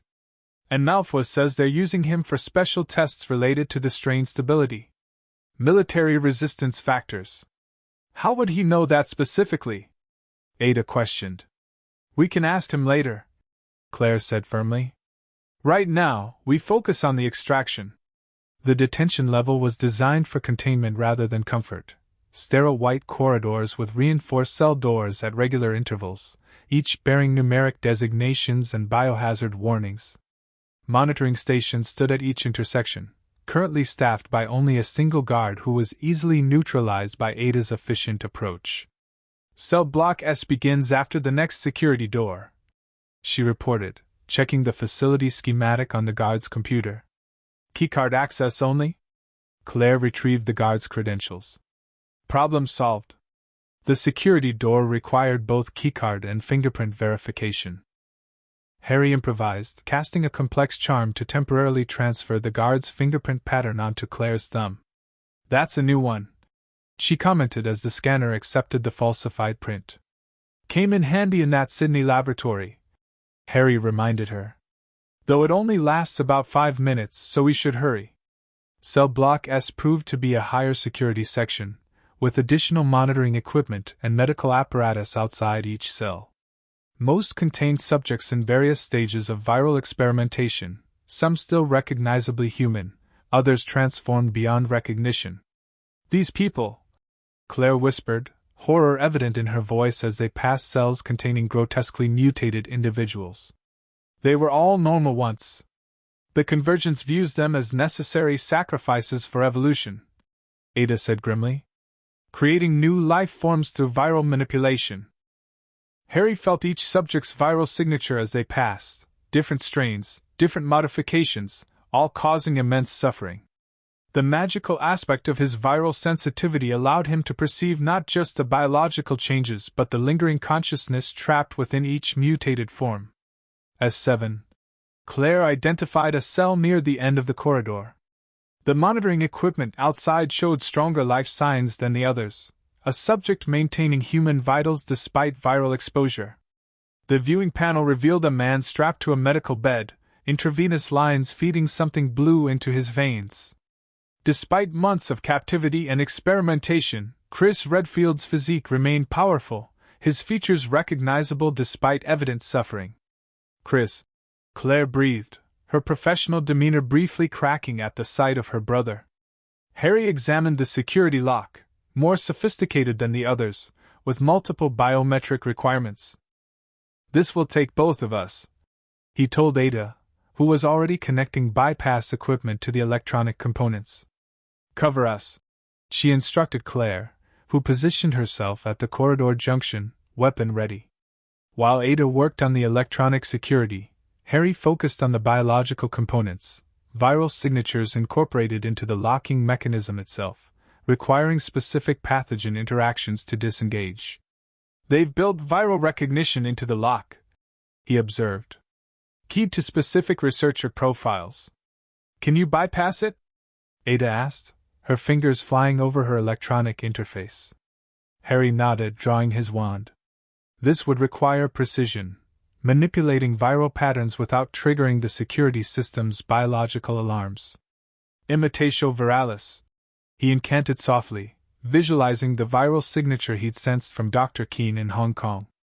His magic extended into the locking mechanism, replicating the specific pattern required.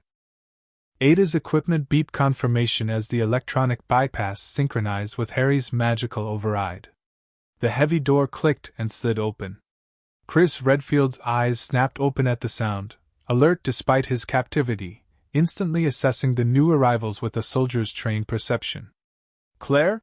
he croaked, his voice rough from disuse. "It's me," she confirmed, momentarily abandoning her post to rush to his side. "We're getting you out." Harry moved to disconnect the 4 lines while Ada checked Chris's medical status on the monitoring equipment. "Extensive viral exposure," she reported, "but no active mutation. His system appears to be naturally resistant." "Lucky me," Chris managed, grimacing as Harry carefully removed the needles. "They've been pumping that blue stuff into me for weeks. Said something about military conditioning providing optimal resistance patterns. The Arcane strain," Harry explained, helping him to sit up. "They're using your natural viral resistance to stabilize their experimental bioweapon." Chris's eyes narrowed as he took in Harry's appearance. "You're not military. Or BSA. Long story," Claire said, supporting her brother as he stood on unsteady legs. "Harry Potter. He's specialized. Very specialized," Chris agreed, noting the wand Harry had returned to his wrist holster. "I've been conscious for most of the experiments. Heard the researchers talking. You're the one they modeled the strain after." Harry nodded grimly. "Not by choice. Never thought so," Chris assured him, his strength visibly returning with remarkable speed. "Claire wouldn't work with you otherwise." He looked around the cell. "My gear? Confiscated, likely destroyed," Ada informed him. "We have backup equipment at the extraction point." Chris studied her with evident suspicion. "Ada Wong. Last saw you in Raccoon City, disappearing with virus samples." "Circumstances evolve," she replied smoothly. "Currently, our interests align against the Convergence." "She's with us," Claire confirmed, though Harry noted she didn't say trusted. Chris seemed to accept this conditionally. "What about my team?"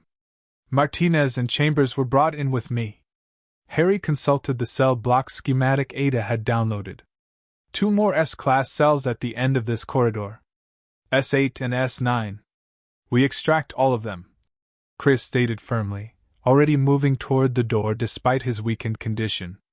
The other SDRS members were in similar states, alive but subjected to extensive testing with the Arcane strain. Jill Valentine in S8 showed signs of more advanced experimentation, with faint blue patterns beginning to form beneath her skin similar to those Harry had observed in the Hong Kong prototype. They'd been pushing the strain integration further with her, Harry noted as they disconnected her monitoring equipment. Higher compatibility rating, Jill explained weakly as they helped her up. Something about my previous exposure to other viral agents creating receptive pathways.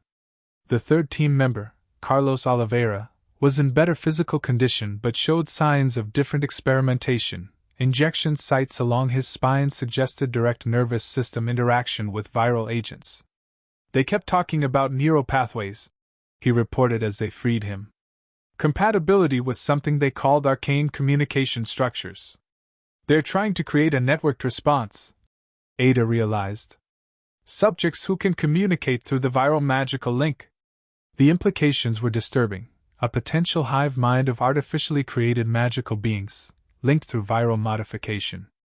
With all 3 SDRS members freed, their extraction became significantly more complicated. The additional personnel, combined with the weakened condition of the test subjects, meant their original exit strategy needed modification. We can't go back through the waste disposal system, Claire pointed out. Not with them in this condition. Alternative route, Ada suggested, consulting the facility schematic. Vehicular bay on sublevel 1. Supply trucks arrive daily at 0600. That's 4 hours from now, Harry noted. Too long to remain undetected. Chris, already showing remarkable recovery from his captivity, examined the schematic over Ada's shoulder.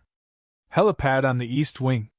2 umbrella-owned choppers maintained for emergency evacuation. Can you fly one?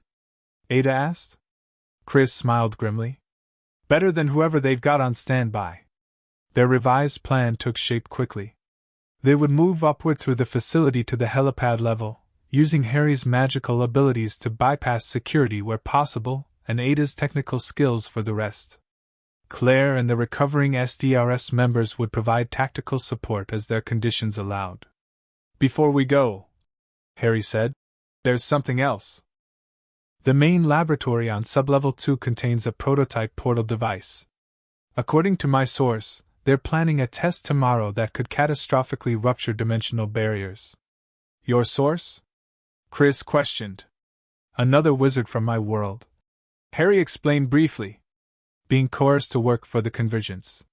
He's been sabotaging their efforts where possible, but tomorrow's test exceeds his ability to control. Jill, though still weak, straightened with professional focus. A device that could rupture dimensional barriers sounds like a primary target. Agreed, Chris said. We destroy it on our way out. I can handle that, Harry assured them. But we need to move quickly. They'll discover your empty cells soon enough.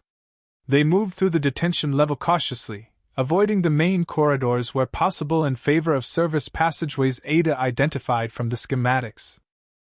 Harry's magical senses provided advance warning of approaching personnel, allowing them to avoid several security patrols.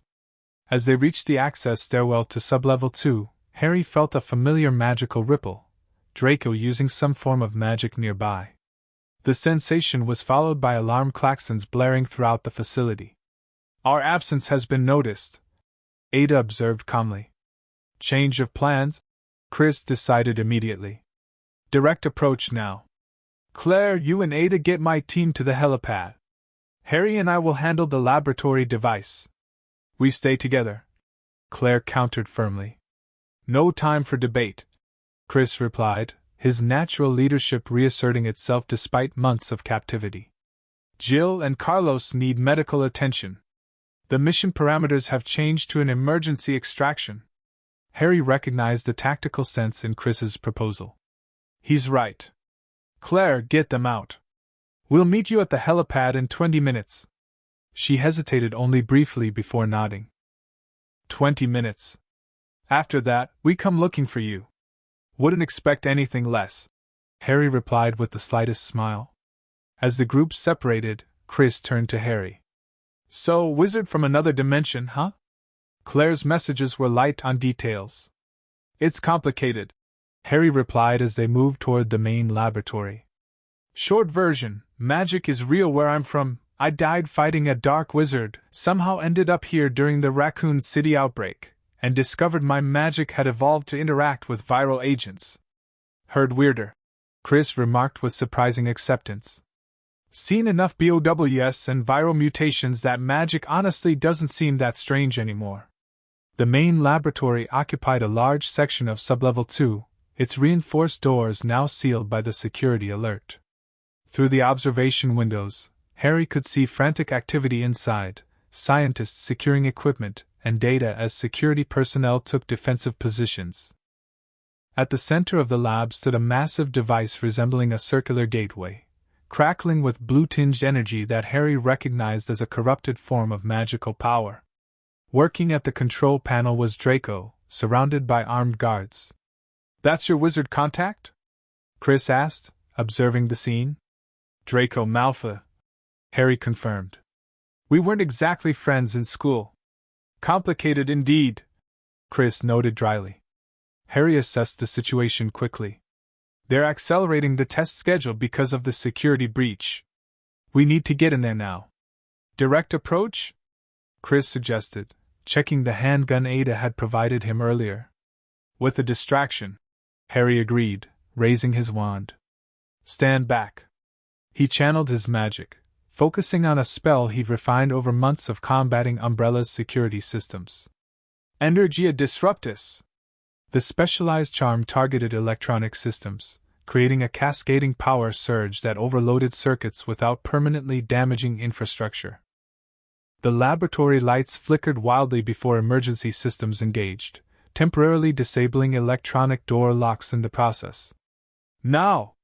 Harry shouted as the laboratory doors unlocked. Chris moved with impressive speed for someone recently freed from captivity, forcing the doors open while Harry provided covering fire with precisely aimed stunning spells. 2 security guards dropped immediately, while others scrambled for cover. Inside the laboratory, chaos erupted as scientists abandoned workstations and fled towards secondary exits.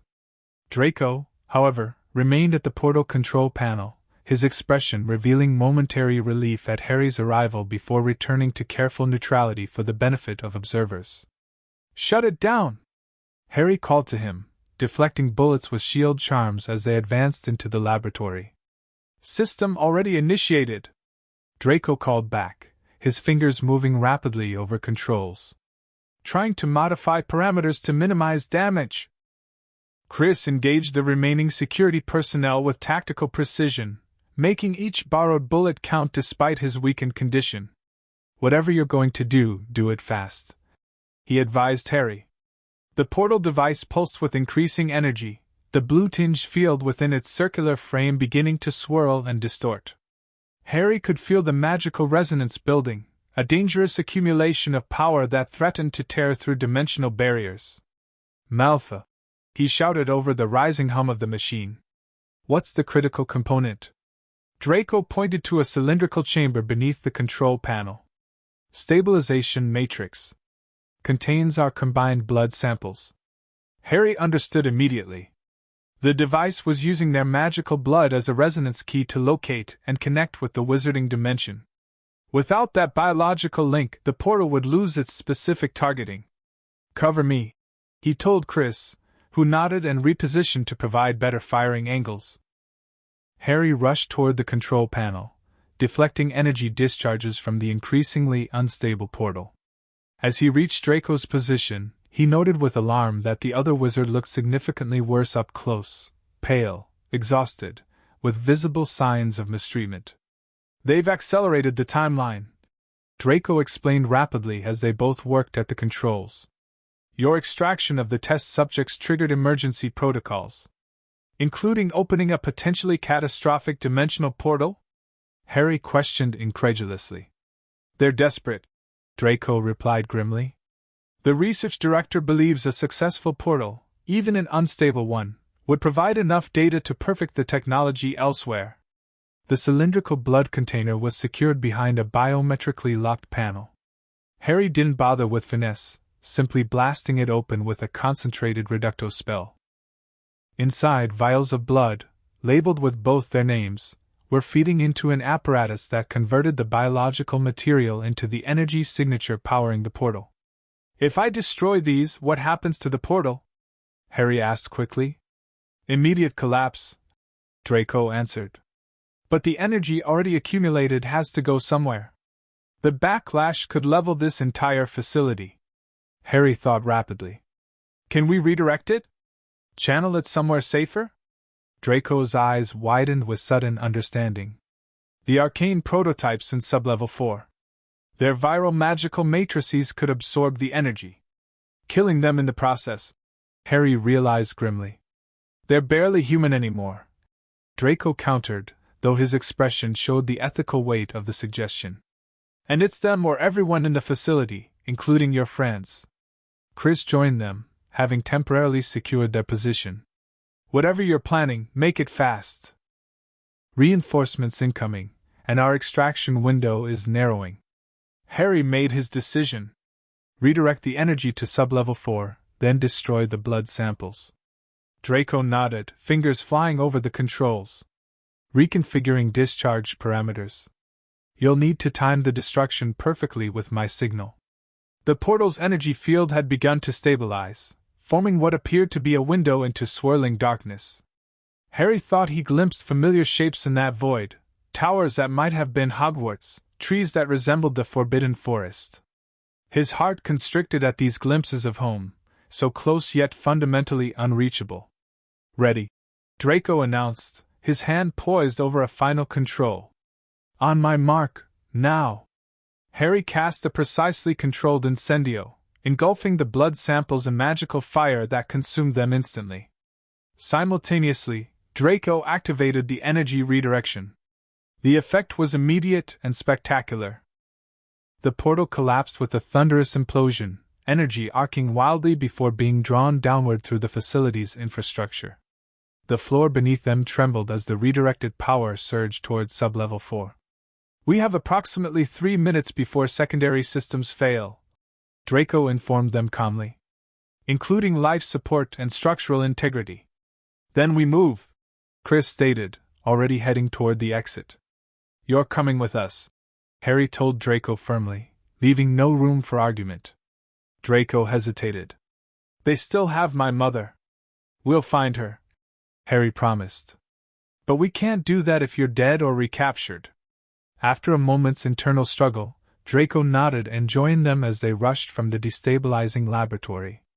The facility had descended into emergency evacuation procedures, with personnel streaming toward exits and security protocols largely abandoned in favor of self-preservation. They encountered minimal resistance as they made their way upward toward the helipad level. Status update. Chris spoke into the communication device Ada had provided earlier. Claire's voice responded through static. At the helipad. 2 choppers. Jill's hotwiring one now. Hostiles? Minimal. Most are evacuating via the ground transport bay.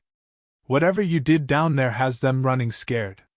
Harry felt the continuing resonance of the collapsed portal, energy still dissipating throughout the facility's systems, causing cascading failures in environmental controls, security measures, and eventually structural components. The whole place is coming down, he warned as they reached the upper levels. 10 minutes at most. They emerged onto the helipad level to find Claire and Ada providing cover while Jill worked to prepare one of the facility's helicopters. Carlos, despite his weakened condition, was helping load emergency supplies. Right on time, Claire called, relief evident in her voice. As they rushed toward the waiting helicopter, a new alarm sounded, different from the evacuation warning, more urgent and specifically localized to the helipad area. What now? Chris demanded. Ada checked a monitoring device. Containment breach in sublevel 4. Something's coming up the emergency shaft. Harry felt it before he saw it, a massive concentration of viral and magical energy, chaotic and uncontrolled, ascending rapidly toward their position. The redirected portal energy had not simply destroyed the arcane prototypes as expected. It had transformed them. Everyone on the chopper now! He shouted as the emergency access hatch in the helipad floor burst open. From the shattered hatch emerged a nightmarish amalgamation. Multiple arcane prototypes fused into a single writhing entity, pulsing with the blue energy of the collapsed portal. Barely recognizable human components protruded from a mass of tentacles and twisted flesh, all suffused with corrupted magical energy. What the hell is that? Carlos exclaimed as Jill finally got the helicopter rotors turning. Portal energy combined with the arcane prototypes, Draco explained grimly. A dimensional anomaly made flesh. The creature oriented toward them immediately, seeming to fixate on Harry and Draco specifically, drawn to their magical signatures like a moth to flame. Get them in the air! Harry commanded, stepping forward with his wand raised. I'll hold it back. Not alone, Draco stated, moving to his side and drawing his own wand, a replacement, Harry noted, not his original Hawthorn wand.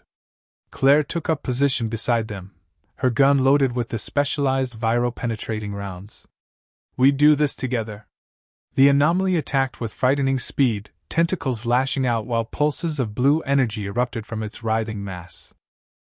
Harry and Draco raised simultaneous shield charms, their magic intertwining to form a stronger barrier than either could create alone. Claire fired with precision, each round penetrating the creature's mass to strike vital points where human components remained visible. The anomaly shrieked, a sound that seemed to exist partly in another dimension, vibrating painfully through their skulls. Combined spell work. Harry called to Draco over the helicopter's increasing rotor wash. Fire and containment! Draco nodded, immediately understanding. Years of magical education, despite their different houses and rivalries, gave them a common language of spellcraft. Incendio Maxima! Draco cast. Contigo Circumscriptus! Harry followed immediately. Their spells merged perfectly. Draco's creating a controlled inferno while Harry's contained both the fire and the anomaly within a precisely defined boundary. The creature thrashed within this magical prison, its composite flesh burning while the dimensional energy it had absorbed began to destabilize. It's going to detonate! Draco warned, strain evident in his voice as he maintained the intensive spell work. Fall back to the chopper! Chris ordered from the helicopter door, providing covering fire. Claire retreated first, followed by Draco. Harry maintained the containment spell alone, feeling it weaken as the anomaly's energy built toward critical mass. Harry, now! Claire shouted from the helicopter. With a final push of magic, Harry strengthened the containment one last time before sprinting toward the waiting aircraft. The anomaly's shrieking reached a crescendo as the dimensional energy within it collapsed in upon itself, a miniature version of the portal implosion. Harry leapt into the helicopter doorway, Chris and Claire pulling him inside as Jill immediately lifted off. Behind them, the containment field shattered as the anomaly exploded in a blinding flash of blue-white energy. The shockwave caught the helicopter, sending it spinning momentarily before Chris helped Jill stabilize their flight. That, Carlos observed as they gained altitude and distance, was too damn close. Below them, the Mont Blanc facility began to collapse in sections, secondary explosions blooming as research materials and chemicals ignited. The dimensional anomaly's detonation had accelerated the structural failure, turning the once imposing installation into a rapidly disintegrating ruin. In the helicopter's crowded cabin, Harry found himself seated between Claire and Ada, with Draco opposite, studying him with an unreadable expression. So, Draco said after a long moment of silence. Dying didn't quite take then, Potter? Despite everything, Harry laughed, a release of tension and absurdity that seemed to surprise everyone present. Apparently not. For either of us. Someone want to explain what just happened back there? Chris asked, turning from his position beside Jill in the cockpit. In terms a non-wizard can understand. Dimensional energy backwash. Draco supplied. The portal collapse created a surge that transformed those experimental subjects into a temporary bridge between realities. Which means what, exactly? Jill questioned from the pilot's seat. It means the convergence was closer to success than they realized. Ada interjected, her analytical mind connecting implications quickly. That creature was partly existing in both dimensions simultaneously. Harry nodded grimly. And if the portal had fully stabilized, they would have achieved their goal, direct access to the wizarding world. With all the dangerous magical creatures, artifacts, and knowledge that entails, Draco added. Dark magic and viral weapons, not a combination anyone should contemplate.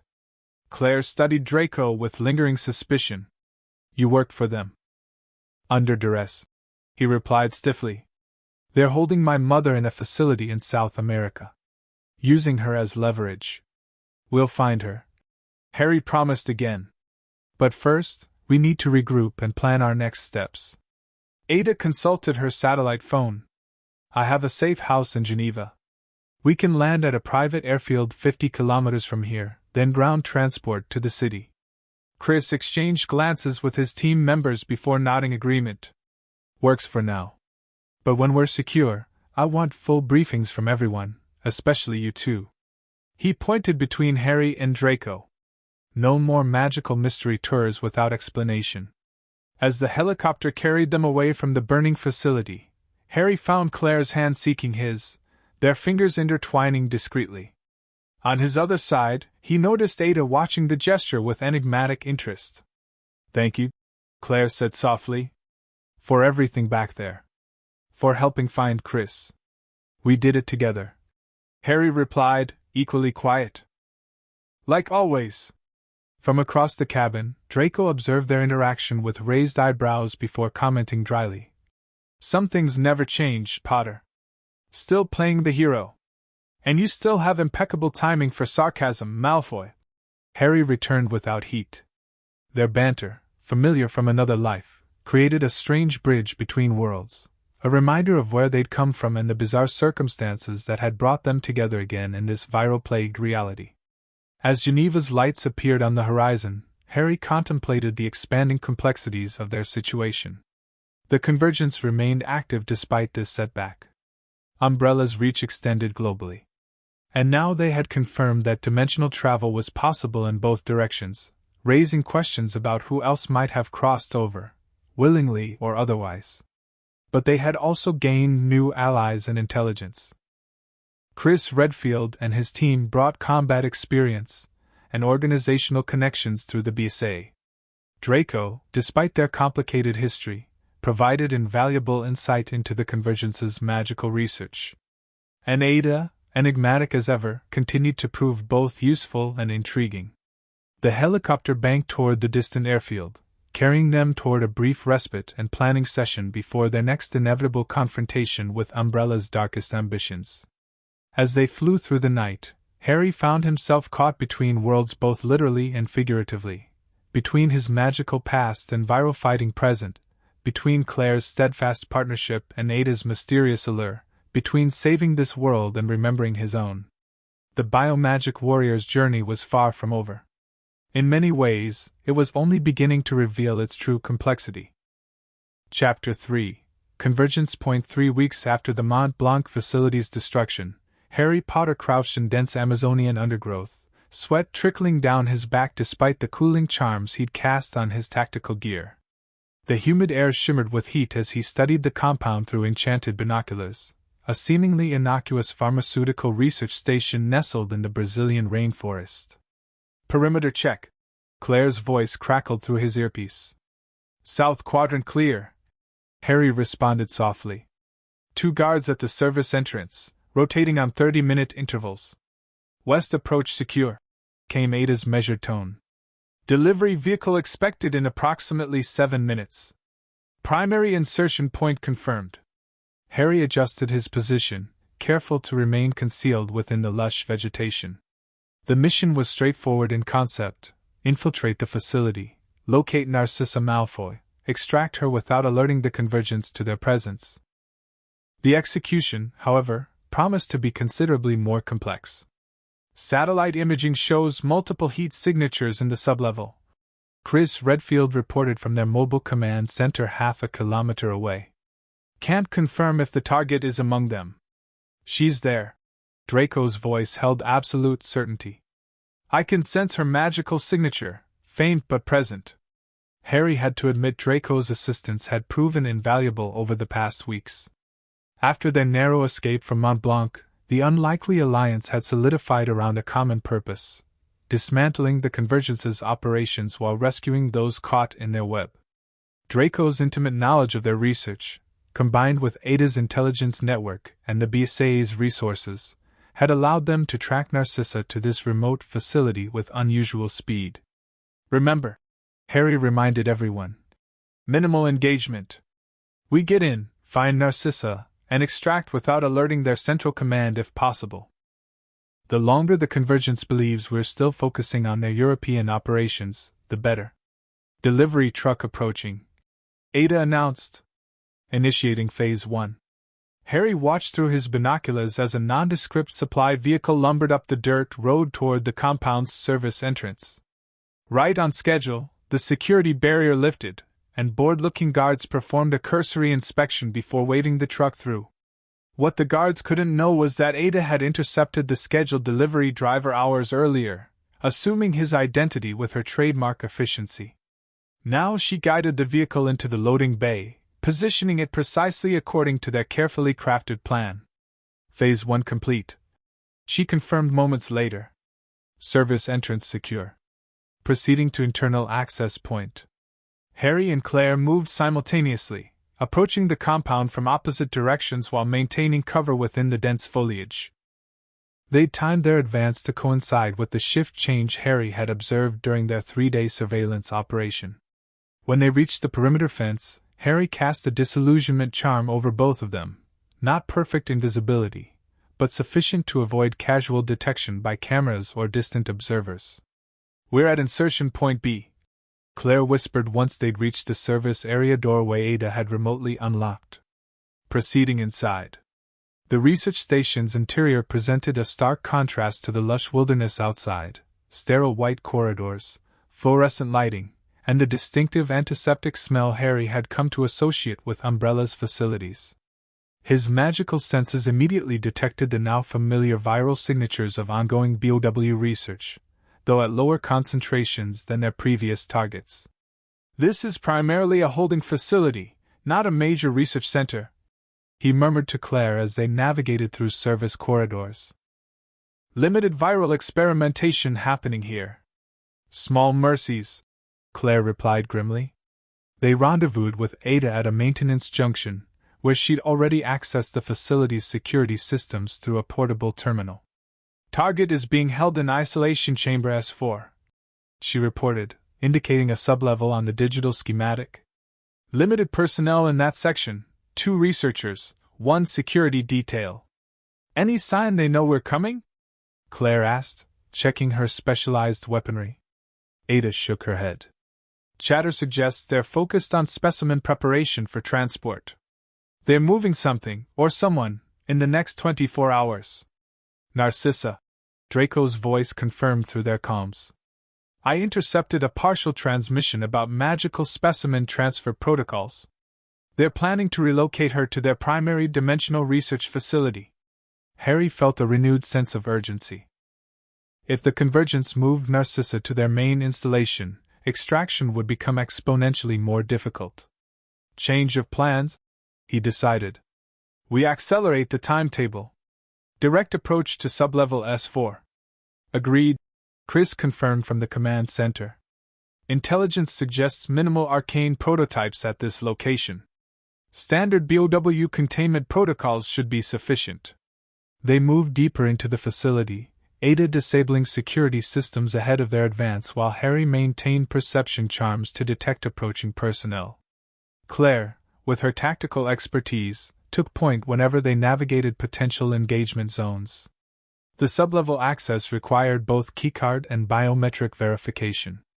Ada handled the former with a cloned security credential while Harry improvised for the latter, using a modified polyjuice-inspired charm to temporarily replicate the required genetic markers. "Impressive adaptation," Ada remarked as the security door accepted the falsified biometrics. "Your magical capabilities continue to evolve beyond conventional limitations. Necessity driving innovation," Harry replied modestly, though he silently acknowledged how drastically his magical approach had changed since arriving in this world. Hogwarts had taught standardized spellwork and theory. Survival against Umbrella demanded creative applications and hybrid techniques. The isolation sector consisted of 6 reinforced containment units arranged around a central monitoring station.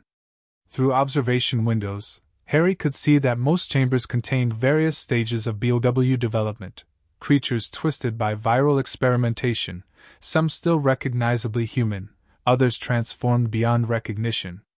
Narcissa is in S4. Draco confirmed, monitoring from the command center through cameras Harry had enchanted to transmit visuals. The chamber with the enhanced security protocols. Harry approached the indicated unit cautiously. Unlike the other containment cells, S4's observation window was polarized, preventing clear viewing from outside. The door featured additional security measures, viral scanners, and what appeared to be magical detection equipment. They've adapted to magical signatures, he observed with concern. They must have incorporated knowledge from their work with Draco. Can you bypass it? Claire asked. Harry studied the security apparatus thoughtfully. Not without alerting them that someone with magical abilities accessed the chamber. These sensors are specifically designed to detect magical energy. Then we create a diversion, Ada suggested pragmatically. Something significant enough to justify emergency containment breach protocols, which would automatically unlock all containment units for evacuation purposes. Claire realized. Precisely. Ada confirmed. Standard Umbrella emergency procedure prioritizes personnel evacuation over specimen containment in remote facilities.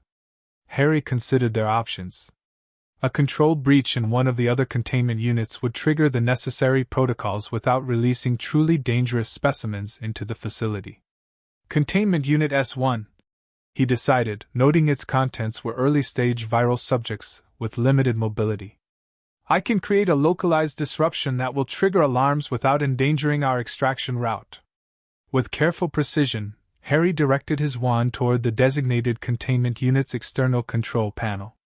Confringo miniatus, he cast, modifying the standard blasting curse to create a small, controlled explosion that damaged only the targeted systems. Immediately, alarms blared throughout the sublevel as emergency protocols engaged.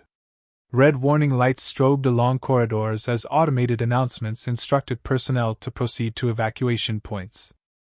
Most importantly, the containment unit doors automatically unlocked, including the heavily secured S4. Claire moved immediately to secure their position, while Ada accessed the central monitoring station to ensure the facility's automated defenses wouldn't impede their escape. Harry approached S4's door cautiously, his magical senses alert for traps or unexpected security measures.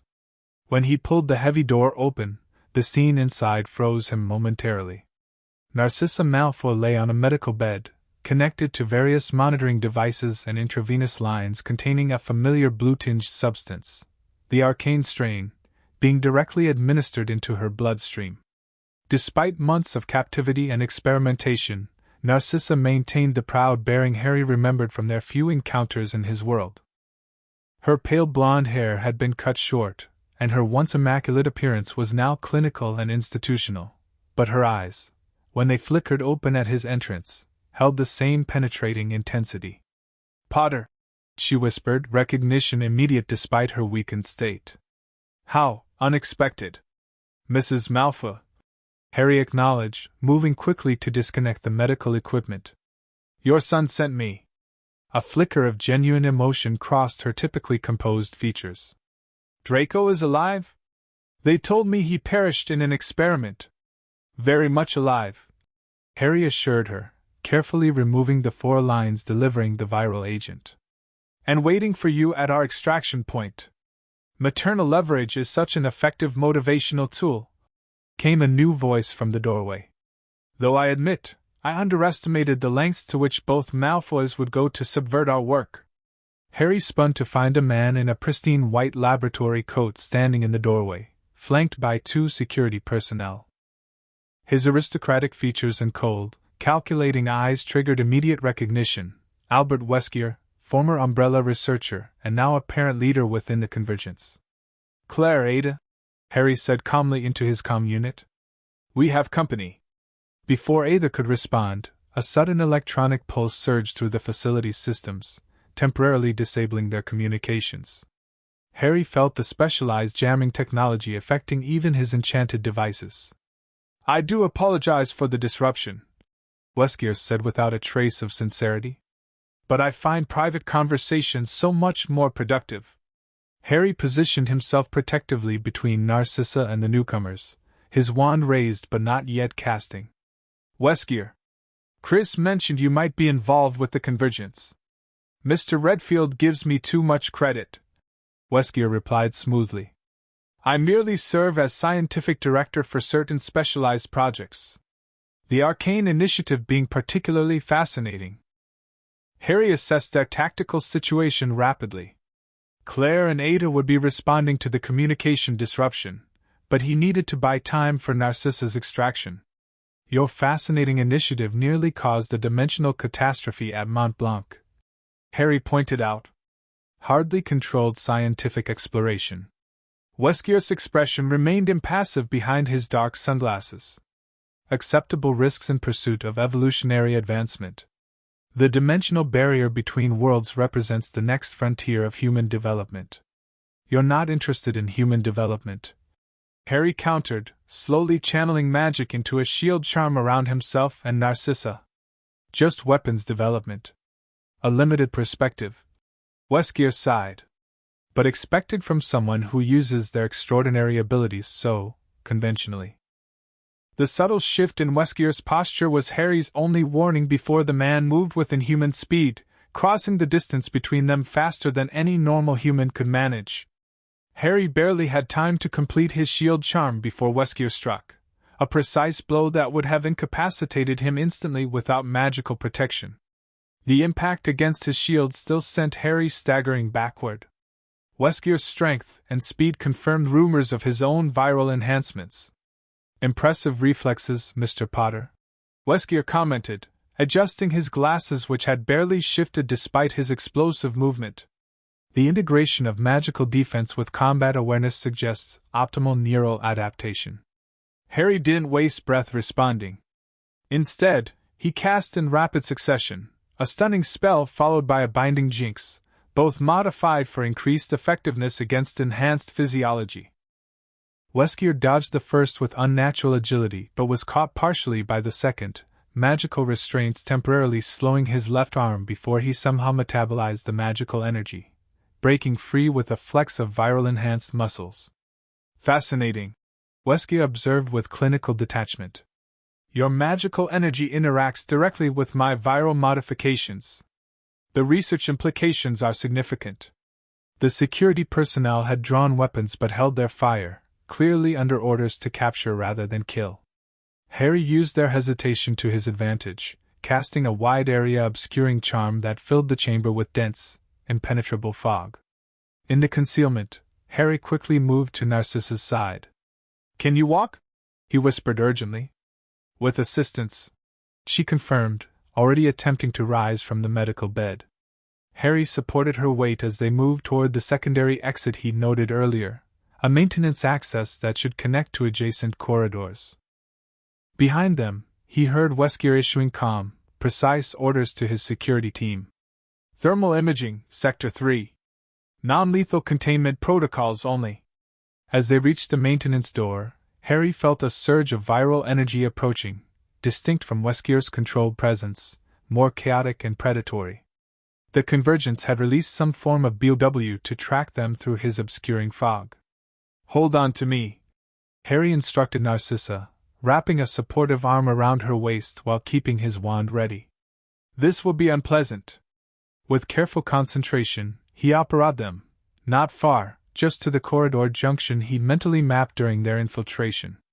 The short-range teleportation was safer than attempting longer distances in an unfamiliar facility, especially with Narcissa's weakened condition. They rematerialized at the designated point just as Claire and Ada rounded the corner, weapons drawn. Communication blackout, Claire reported tersely. Facilities going into lockdown. What happened?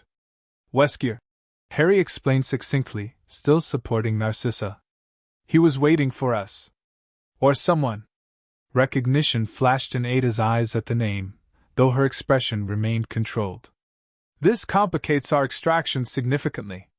If Albert Weskier is personally involved, standard diversion tactics won't be sufficient. Draco, Narcissa said suddenly, her voice stronger than Harry expected. Is he truly safe?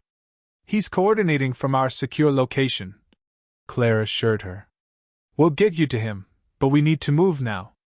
They proceeded through maintenance corridors, avoiding main passageways where Wesker would likely have concentrated security forces. Harry maintained a partial disillusionment charm over their group, not complete invisibility but enough to confuse automated security systems and provide advantage against pursuing forces. The delivery bay exit is compromised, Ada reported after checking facility systems through a junction terminal. They've established containment protocols at all standard egress points. Options? Claire asked, covering their rear position as they moved. Harry considered their increasingly limited choices. There's always the Umbrella Classic ventilation system. Predictable but functional, Ada agreed. Northeast maintenance shaft should connect to external ventilation for the primary generator. Relatively unmonitored due to exhaust toxicity. As they navigated toward this new extraction route, Harry felt Narcissa studying him with the penetrating gaze so similar to her son's. "You've changed considerably, Mr. Potter," she observed quietly as they moved. "Beyond the obvious physical maturation. Dimensional transportation and viral apocalypses will do that," Harry replied with grim humor. "Indeed." Her pale blue eyes held surprising clarity despite her ordeal. "They were quite interested in my memories of you, you know. Particularly your survival of the killing curse. Something about death-resistant cellular properties and magical viral integration potential." Harry felt a chill at her words. "What exactly were they trying to do to you, Mrs. Malfoy?" "Create a control mechanism," she answered simply. "My magical signature is similar enough to Draco's that they believed they could establish a sympathetic link, use me to influence, or control his contributions to their research. Magical viral telepathy," Harry realized. "They're still pursuing networked arcane subjects. Among other abominations," Narcissa confirmed with aristocratic distaste. "They're particularly fixated on creating viral vectors that can carry magical properties between hosts. Weaponized magical contagion." The implications were horrifying. Viruses that could spread not just disease but corrupted magical effects among populations. Harry shared a concerned glance with Claire and Ada, all of them recognizing the catastrophic potential of such research. Their path to the ventilation system was interrupted by facility security, a 6-person team with tactical gear and specialized containment weapons. Harry reacted instantly, casting a modified shield charm that incorporated viral resistance properties he'd developed since Raccoon City. "Stay behind me," he instructed as tranquilizer darts and electrical restraint projectiles deflected off his magical barrier. Claire took offensive action, her precision shooting creating strategic chaos among the security team while Ada circled behind them with characteristic stealth. Within moments, the engagement ended with efficiency, Ada's close-quarters takedowns complementing Claire's tactical suppression. 2 minutes before their missed check-in triggers facility-wide alert, Ada warned, already moving toward their objective again. They reached the maintenance shaft, a narrow vertical tunnel with service ladders leading upward toward the external ventilation system. Harry cast a strengthening charm on Narcissa to help her manage the climb despite her weakened condition. "You first," Claire directed Narcissa. "Then Ada, you, and I'll cover our rear." They ascended rapidly, the sounds of alarm systems and security protocols intensifying throughout the facility. Harry maintained sensory charms below them, monitoring for pursuit as they climbed. "Movement in the lower shaft," he warned as they neared the external connection. "Multiple signatures, not all human." "BOWS?" Claire questioned tersely. Harry concentrated on the viral signatures. 2 standard hunters. And something else. Wesker, I think. His viral pattern is distinctive, controlled, refined. Ada accelerated her climbing pace. "If Wesker is personally pursuing, we have perhaps 30 seconds before he reaches our position." They emerged from the shaft into the external ventilation housing, a massive metal structure that channeled generator exhaust away from the facility. The early morning jungle air felt blissfully fresh after the sterile facility atmosphere. "Command Center, do you copy?" Claire attempted to re-establish communications now that they were outside the facility's jamming field. "Reading you." Chris's voice responded immediately. "Status?" Target acquired, facility compromised. Claire reported efficiently. Weskier is on site and in pursuit. Request immediate extraction at alternate point Brevo. Acknowledged. Chopper diverted to your position, ETA 3 minutes. Be advised, facility external defenses are activating.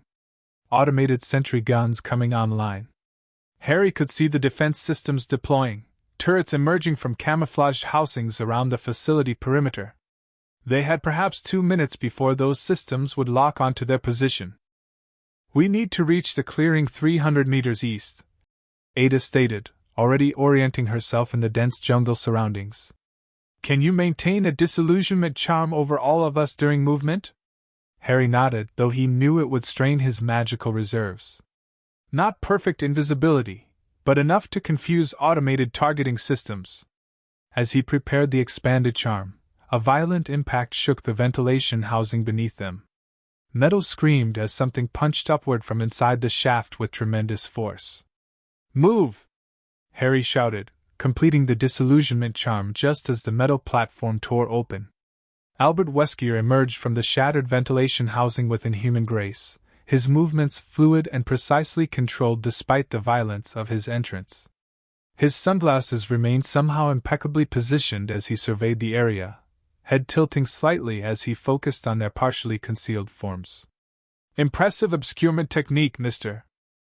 Potter, he commented conversationally, though ineffective against enhanced viral sensory capabilities. Harry positioned himself between Weskier and the others. Get to the extraction point, he instructed quietly. I'll hold him here. Harry. Claire began to protest. Go, he insisted. Narcissa is the priority. Ada made the tactical decision, guiding Narcissa toward the Trilene while Claire provided covering fire, specialized anti-BOW rounds that would at least slow Weskier temporarily if they connected. Weskier moved with blurring speed, evading Claire's shots with casual ease. Your conventional weapons remain charming but obsolete, Miss Redfield. Harry used the momentary distraction to cast, not a direct offensive spell, but a transfiguration charm on the metal platform beneath Weskier's feet. The solid surface instantly transformed into quicksand-like consistency, momentarily trapping even Weskier's enhanced reflexes. For the first time, surprise registered on the man's face. Matter transmutation without technological mediation. Fascinating. Harry didn't waste the advantage on conversation, immediately following with a binding spell specifically modified to counteract viral enhancement, magical restraints that adapted to resist the accelerated metabolism of Weskier's modifications. The magical bindings wrapped around Weskier, temporarily restricting his movement. Harry knew it wouldn't hold him long, but it created the window they needed for Claire to reach the Trilene with the others. Your abilities have practical applications beyond anything the Convergence has theorized, Weskier observed, already beginning to strain against the magical restraints. Direct manipulation of physical reality rather than simple energy projection. You understand nothing about magic, Harry replied, maintaining his position while preparing his next spell. It's not a weapon or tool to be engineered. All natural forces can be harnessed through proper application of science. Weskier countered, the magical bindings beginning to give way under his incredible strength. Your dimensional barrier is merely another threshold of human evolution waiting to be crossed. The facility's automated defenses had fully deployed now, sentry guns scanning for targets but confused by Harry's disillusionment charm. He knew the effect wouldn't last much longer. Magical concealment strained against technological countermeasures. In the distance, Harry heard the approaching helicopter, their extraction arriving with barely enough time. Through his comm unit, Claire's voice confirmed they had reached the designated clearing. Harry needed to disengage and reach them before Weskier broke free completely. He considered his options, then cast a specialized variant of the Bombarda spell he developed specifically for creating tactical cover. Bombarda Nebula. The spell detonated not as a simple explosion but as an expanding cloud of concussive force mixed with obscuring particles, similar to Fred and George's Peruvian instant darkness powder but enhanced with actual magical disruptive properties. The effect created a temporary null zone that interfered with both visual tracking and the enhanced senses Weskier relied upon. Harry used the momentary advantage to apparate to the tree line where Claire waited for him. The others? He asked immediately. Already at the clearing with the chopper, she reported, firing suppressing shots toward the facility as automated defenses began targeting their general area. We need to move now. They sprinted through the dense jungle undergrowth, Harry casting shield charms behind them to deflect incoming fire from the sentry guns. In the distance, alarms continued blaring from the facility as additional security forces deployed. The extraction clearing appeared ahead, a small break in the canopy where Chris skillfully maintained the helicopter in a hover just above the treetops. Ada was already helping Narcissa aboard while providing covering fire for their approach. Incoming! Chris's voice warned through their comms. Fast movement from your 6. Harry didn't need to look to know Weskier had broken free and was in pursuit. He could feel the viral signature approaching with unnatural speed through the jungle behind them. Get them out of here! Harry shouted to Chris as they reached the clearing. I'll hold him off and apparate to the secondary extraction point. Not happening! Claire refused, grabbing his arm as they reached the helicopter. Everyone goes or no one goes! Before Harry could argue, Ada made the decision for them, firing a specialized launcher from the helicopter door. The projectile detonated in midair, dispersing a dense cloud of what Harry recognized as antiviral compound, a chemical barrier specifically designed to slow enhanced BOWs by temporarily disrupting their viral functions. That won't hold him long, Ada warned as they scrambled aboard. Perhaps 30 seconds of reduced capabilities. The helicopter lifted immediately, Chris piloting with expert precision through the narrow opening in the jungle canopy. Below them, Harry glimpsed Weskier emerging from the chemical cloud, slowed but far from stopped, his movements still faster than any normal human despite the countermeasures. He's watching us, Harry observed as the figure below grew smaller. Not pursuing, just observing. Collecting data, Ada confirmed grimly. Everything is research to Albert Weskier, even failure. As they gained altitude and distance, Harry finally turned his attention to their rescued prisoner. Narcissa Malfoy sat with remarkable composure despite her ordeal, already receiving medical attention from Jill Valentine, who had accompanied the extraction team. Thank you, Mr. Potter, Narcissa said with formal dignity when she noticed his attention.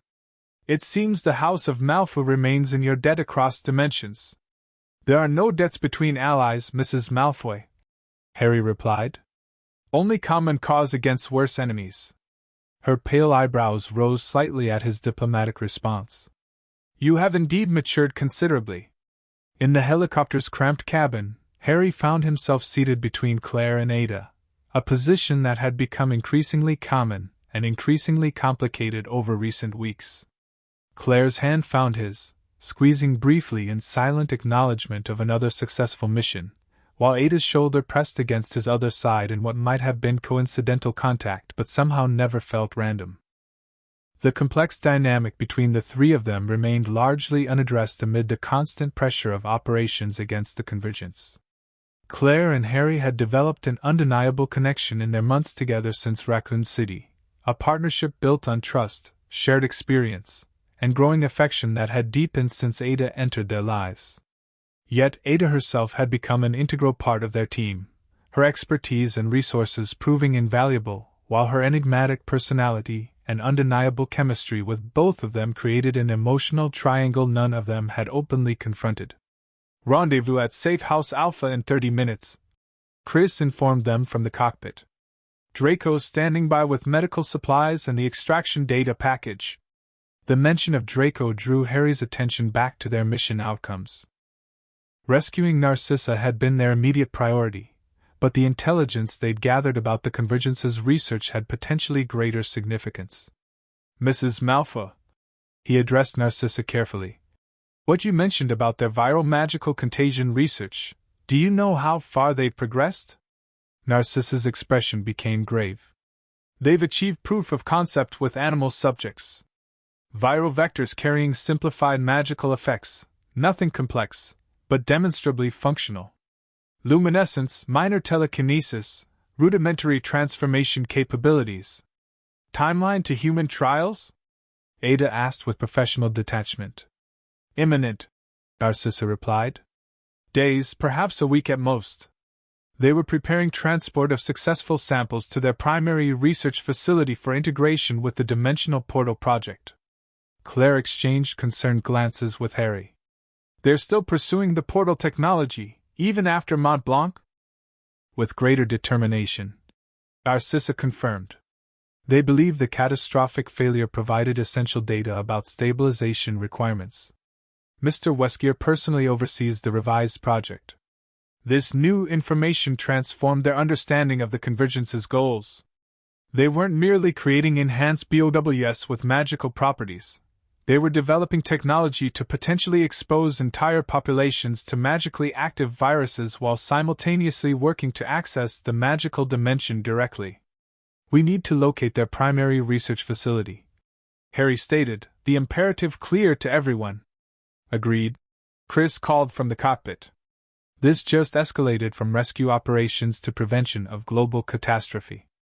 Ada was already accessing her secure communications device. My sources have been tracking unusual supply chain logistics connected to Convergence shell companies. Significant resources being directed to a location in the South Pacific. The island? Narcissa interjected unexpectedly. They call it Convergence Point, where dimensional barriers are naturally thinner. All eyes turned to her, recognizing the critical intelligence. You know its location? Ada asked intently. Not precisely. But I overheard coordinates being discussed, somewhere in the Melanesian archipelago, a previously unmarked island that appeared on satellite imaging approximately 1 year ago. Appeared? Claire questioned. Islands don't just appear. This one did, Harry said slowly, understanding dawning. Because it's not entirely in this dimension. It's manifesting as the barriers thin. The implications were staggering, not just a facility but an entire geographical anomaly serving as the Convergence's headquarters. A place where the boundaries between worlds were already compromised, making their portal technology potentially more viable. We need to get this information to Leon and the BSA immediately, Chris decided. This is beyond our team's operational capacity. By the time a full operation is approved and deployed, it will be too late, Ada countered pragmatically. The Convergence will have either succeeded or relocated their research. Then we go in first, Harry stated with simple determination. A small team, minimal footprint. Gather critical intelligence and disable their primary systems before a larger force arrives. Claire studied him with a mixture of admiration and concern. That's an incredibly high-risk approach. High risk, high reward, Harry replied. And we have advantages they won't expect. 2 actual magic users, plus my ability to interact directly with their viral research. Narcissa raised an elegant eyebrow. I hardly think I'm in condition for field operations, Mr. Potter. Not you, Mrs. Malfoy, Harry clarified. Draco and I. With proper preparation, our combined magical capabilities provide tactical options unavailable to conventional forces. The helicopter began its descent toward their secure compound, a remote estate in the Brazilian highlands that Ada had arranged through her connections. As they landed, Harry saw Draco waiting on the helipad, his typically composed expression breaking momentarily at the sight of his mother. The reunion between the Malfoys was uncharacteristically emotional, Narcissa embracing her son with genuine relief while Draco's usual sardonic facade crumbled briefly. Harry gave them privacy, moving with the others toward the compound's command center to begin planning their response to this new intelligence. If we're really doing this, Claire said as they walked, her hand brushing against his, we need to be clear-eyed about the odds. This would be significantly more dangerous than anything we've attempted so far. Suicidal, by conventional assessment, Ada added, though her tone suggested professional analysis rather than discouragement. But potentially the only viable approach given the time frame. Harry considered their words carefully. I don't ask anyone to take risks they're uncomfortable with. This would be strictly volunteer. Claire's expression softened with familiar exasperation. As if any of us would let you go alone, Potter. Indeed, Ada agreed with the slightest smile. Your heroic tendencies require practical supervision. The planning session that followed was intensive: satellite imagery analysis, intelligence assessment, resource allocation, and operational strategy development. Leon joined remotely, providing additional BSA intelligence while coordinating a potential follow-up force pending their initial findings. 6 hours later, their approach had taken shape. Using Ada's private aircraft, a small team would insert near the coordinates Narcissa had provided. Harry and Draco would utilize magical detection to locate the island's precise position, potentially hidden by dimensional anomalies that confused conventional navigation systems. Once on site, they would conduct reconnaissance before attempting infiltration of the main research facility. Their primary objective would be disabling the portal technology and viral magical vector research, while gathering intelligence for the BSA's subsequent operation. The team should be minimal, Chris advised during the strategy session. Maximum mobility, specialized capabilities only. Agreed, Harry concurred.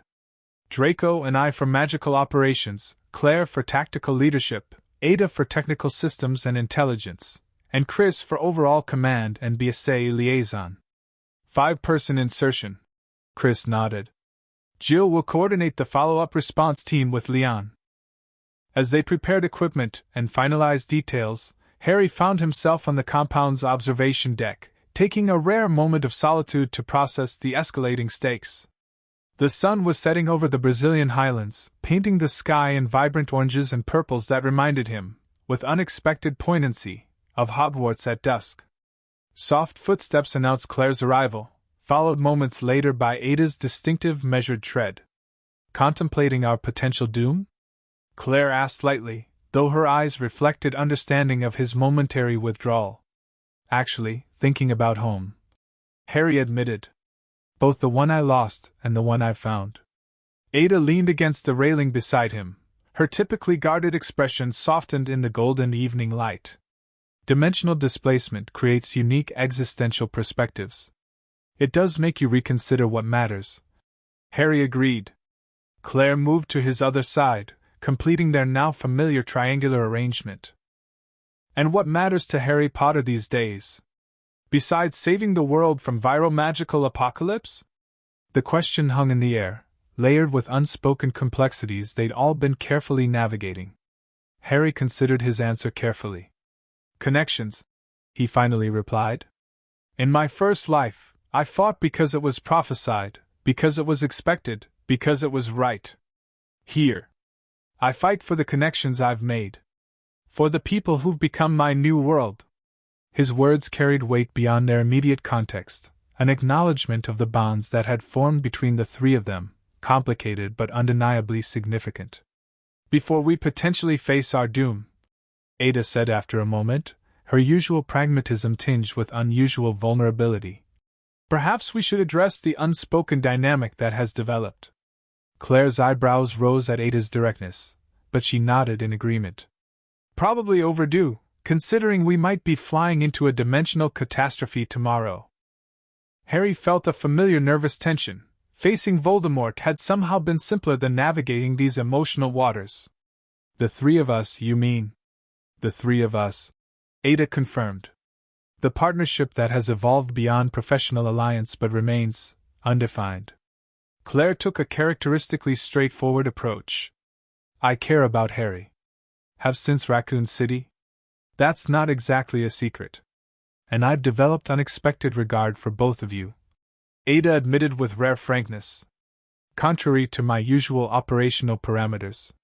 Harry looked between them, these two remarkable women who had become central to his new existence. Claire with her unwavering courage and grounding presence, Ada with her enigmatic brilliance and surprising depths.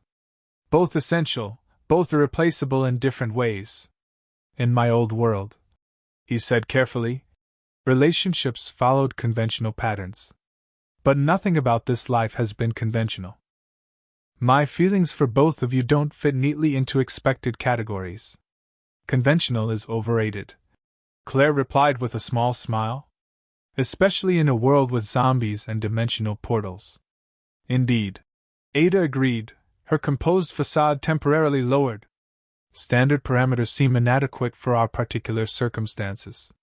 The conversation paused as they each absorbed the implications of what was being carefully, tentatively acknowledged, the possibility of something unique to their extraordinary situation. So, Claire ventured after a moment, if we survive this mission, we explore possibilities. Ada completed the thought with characteristic precision, without preconceived limitations. Harry felt something tight in his chest loosen, a tension he hadn't fully acknowledged until this moment of honest communication. I'd like that. As the last light faded from the sky, they remained together on the observation deck, the unspoken transformed into possibility, their connection strengthened by acknowledgement rather than constrained by definition. Tomorrow they would face perhaps their greatest challenge yet, but tonight they had taken a step toward a future uniquely their own, one that defied conventional expectations just as their extraordinary lives had. The South Pacific stretched beneath them in endless blue expanse as Ada's private aircraft approached the coordinates Narcissa had provided. Harry stood in the cockpit beside Chris, both scanning the horizon for any sign of their target. Navigation systems are showing inconsistencies, Chris reported, frowning at the instruments. GPS coordinates don't align with inertial guidance. The dimensional anomalies, Harry confirmed, extending his magical senses outward. They're affecting electronic systems. Beside him, Draco performed his own magical detection, using a modified version of a location spell they'd developed together over the past day, combining Harry's evolved magical techniques with Draco's more traditional wizarding approaches. There, Draco said suddenly, pointing slightly east of their current heading. Approximately 20 degrees off our projected course. I can sense the dimensional disturbance. Harry focused his perception in the indicated direction. At first, he saw only empty ocean, but as he channeled magic into his enhanced senses, something shimmered into partial visibility, a landmass that seemed to flicker between existence and non-existence, visible only when observed from certain perspectives. Convergence point, he confirmed. It's not fully manifested in this dimension. More like, partially phased between realities. Chris adjusted their course accordingly, relying on their magical guidance rather than the increasingly erratic electronic systems. As they approached, the island became more distinct, a volcanic formation approximately 5 kilometers in diameter, its central peak crowned with distinctive structures that could only be the Convergence's primary research facility. Defensive systems? Claire asked, joining them in the cockpit. Nothing registering on conventional scans, Chris replied. But given the dimensional anomalies, that doesn't mean they're not present. Ada studied the approaching island through specialized optics. Minimal visible security presence on the exterior. They're relying on the natural concealment properties of the anomaly rather than conventional defenses. Their insertion plan called for deploying via specialized drop craft, a hybrid between a boat and submersible that would allow them to approach underwater before coming ashore on the island's southern coast, away from the main facility. Final equipment check, Chris directed as they prepared for deployment. Communication systems will likely be unreliable once we're inside the anomaly zone. Maintain visual contact and predetermined rendezvous protocols. Harry reviewed his specialized gear one last time, wand secured in its tactical holster, potions distributed for easy access, and the various enchanted items he'd prepared specifically for this mission. Most important was a modified version of the Marauder's map spell he'd recreated from memory, adapted to track viral signatures rather than people. Viral mapping functional, he confirmed, testing the enchanted parchment that would help them navigate the Convergence's facility. Currently showing minimal BOW concentrations along our planned approach vector. Magical countermeasures prepared, Draco added, indicating the various modified spells and potions they'd developed together, an unlikely collaboration that had proven surprisingly effective. They deployed as planned, the drop craft detaching seamlessly and descending to just below the ocean surface. Chris piloted with expert precision, navigating through increasingly strange oceanic conditions as they approached the island's dimensional boundary. water temperature fluctuating rapidly, he reported as instruments gave contradictory readings. Density and salinity measurements make no sense. We're crossing between dimensional states, Draco explained, his magical detection spells active. The physical properties are blending between our world and something else. Harry felt it too, a familiar magical resonance that reminded him of crossing onto Hogwarts grounds, where normal physics yielded to magical influences. But this transition felt wrong somehow, forced and unnatural, the boundaries between worlds stretched thin by technological interference rather than harmonious magical architecture. They reached the southern shore without incident, concealing the drop craft in a natural cove before proceeding inland toward the central facility. The island's environment was disconcertingly unstable, vegetation that shifted between tropical species and unfamiliar flora with magical properties, geological formations that seemed to reconfigure subtly when not directly observed. "It's like the room of requirement gone wrong," Harry commented to Draco as they navigated through a grove of trees that occasionally phased into ghostly transparency. "More like the Department of Mysteries after a catastrophic spill," Draco replied grimly. "Uncontrolled dimensional bleeding." Ada led their approach, her exceptional stealth capabilities allowing her to scout ahead while the others maintained tactical formation. Claire and Chris provided security oversight, while Harry and Draco monitored for magical and viral threats respectively. "Main facility 1 kilometer ahead," Ada reported after returning from an advanced reconnaissance position. "Minimal external security, but significant internal activity. They appear to be in final preparation stages for some major operation." The viral mapping spell confirmed her assessment, showing increased BOW concentrations within the central structure, a dramatic monolithic building that seemed intentionally designed to harness the island's unique properties, its architecture incorporating both advanced technology and what Harry recognized as runic formations similar to those used in major wizarding structures. "They've integrated magical architectural principles," he observed with concern, "without understanding the underlying theory. It's strengthening the dimensional disruption rather than stabilizing it. Like building a nuclear reactor by copying the exterior design without understanding radiation containment," Draco analogized. "Catastrophically dangerous." They established an observation position on a ridge overlooking the facility, using enchanted surveillance equipment to assess security patterns and facility layout. What they discovered was deeply concerning, not just a research installation but a full operational complex dedicated to dimensional barrier research, viral magical integration, and what appeared to be mass production capabilities for the Arcane strain. "They're preparing for large-scale deployment," Chris assessed grimly. "Those distribution systems are designed for global dispersal patterns. The ultimate goal revealed," Ada commented. "Not just enhanced BOWs or controlled dimensional access, but widespread viral magical modification of human populations." Harry studied the facility's central chamber visible through their enhanced optics, a massive circular room dominated by what could only be an advanced version of the portal technology they'd encountered at Mont Blanc. This iteration, however, appeared significantly more sophisticated, with multiple redundant systems and what looked like successful stabilization mechanisms. "They've solved the containment problems," he noted with growing alarm.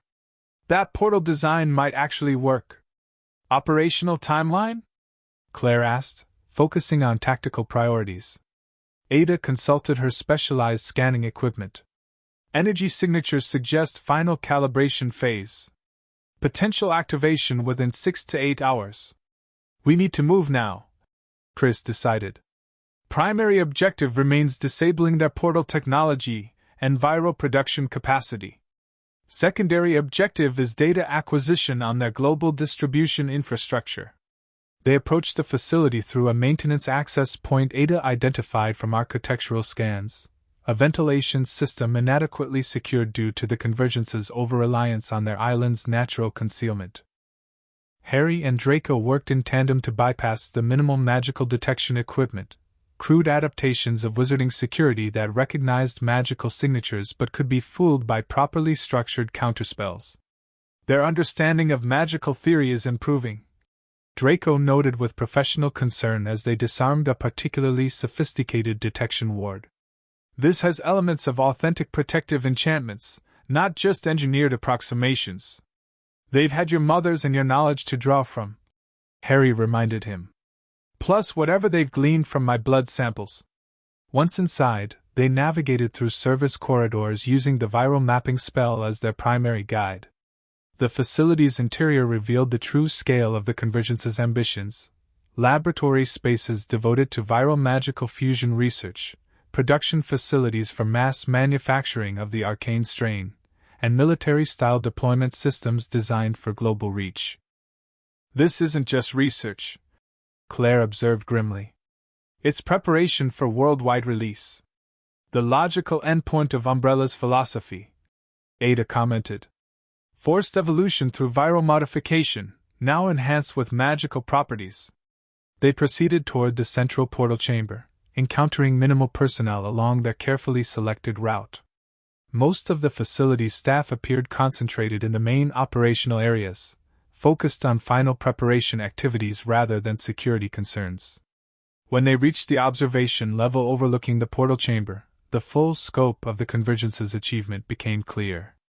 Dozens of scientists and technicians worked at various stations surrounding the massive portal apparatus, a 30-meter ring of specialized equipment incorporating both advanced technology and unmistakably magical components.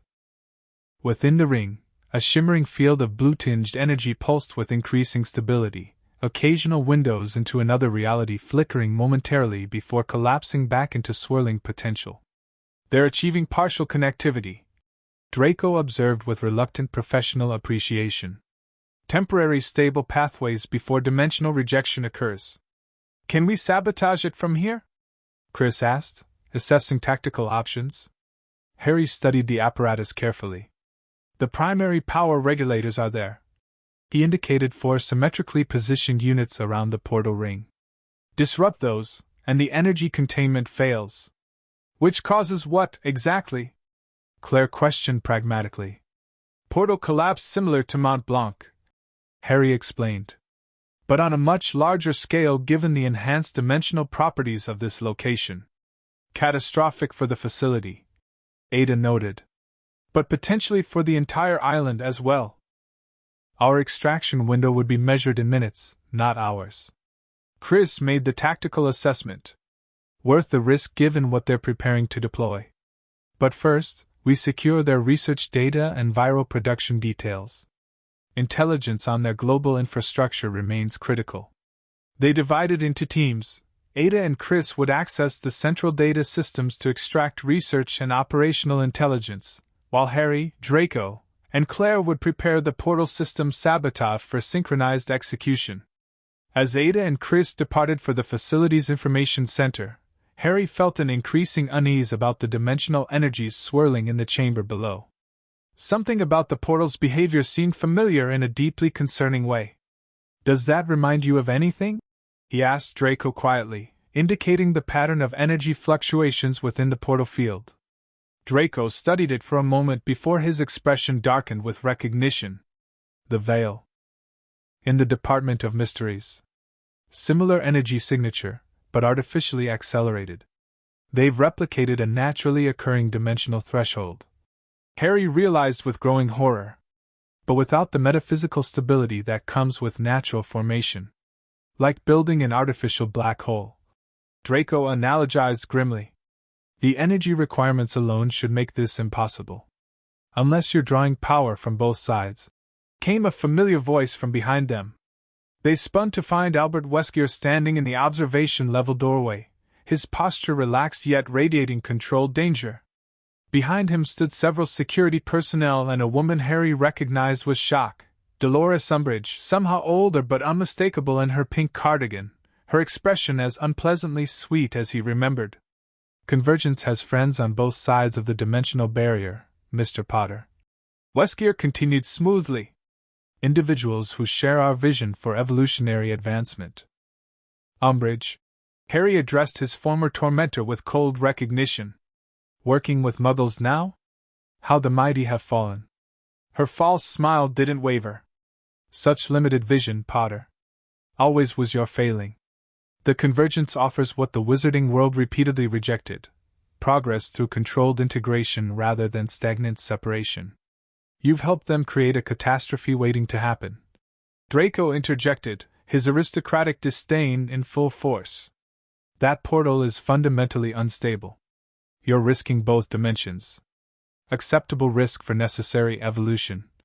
Weskier replied, echoing his statement from their previous encounter. Though I admit, having two authentic wizards to study directly will accelerate our understanding significantly. Claire had positioned herself strategically during the exchange, her tactical awareness identifying potential response options.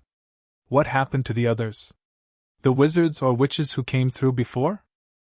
Umbridge's smile tightened slightly. Integration was imperfect for most. Dimensional transition requires specific biological resilience.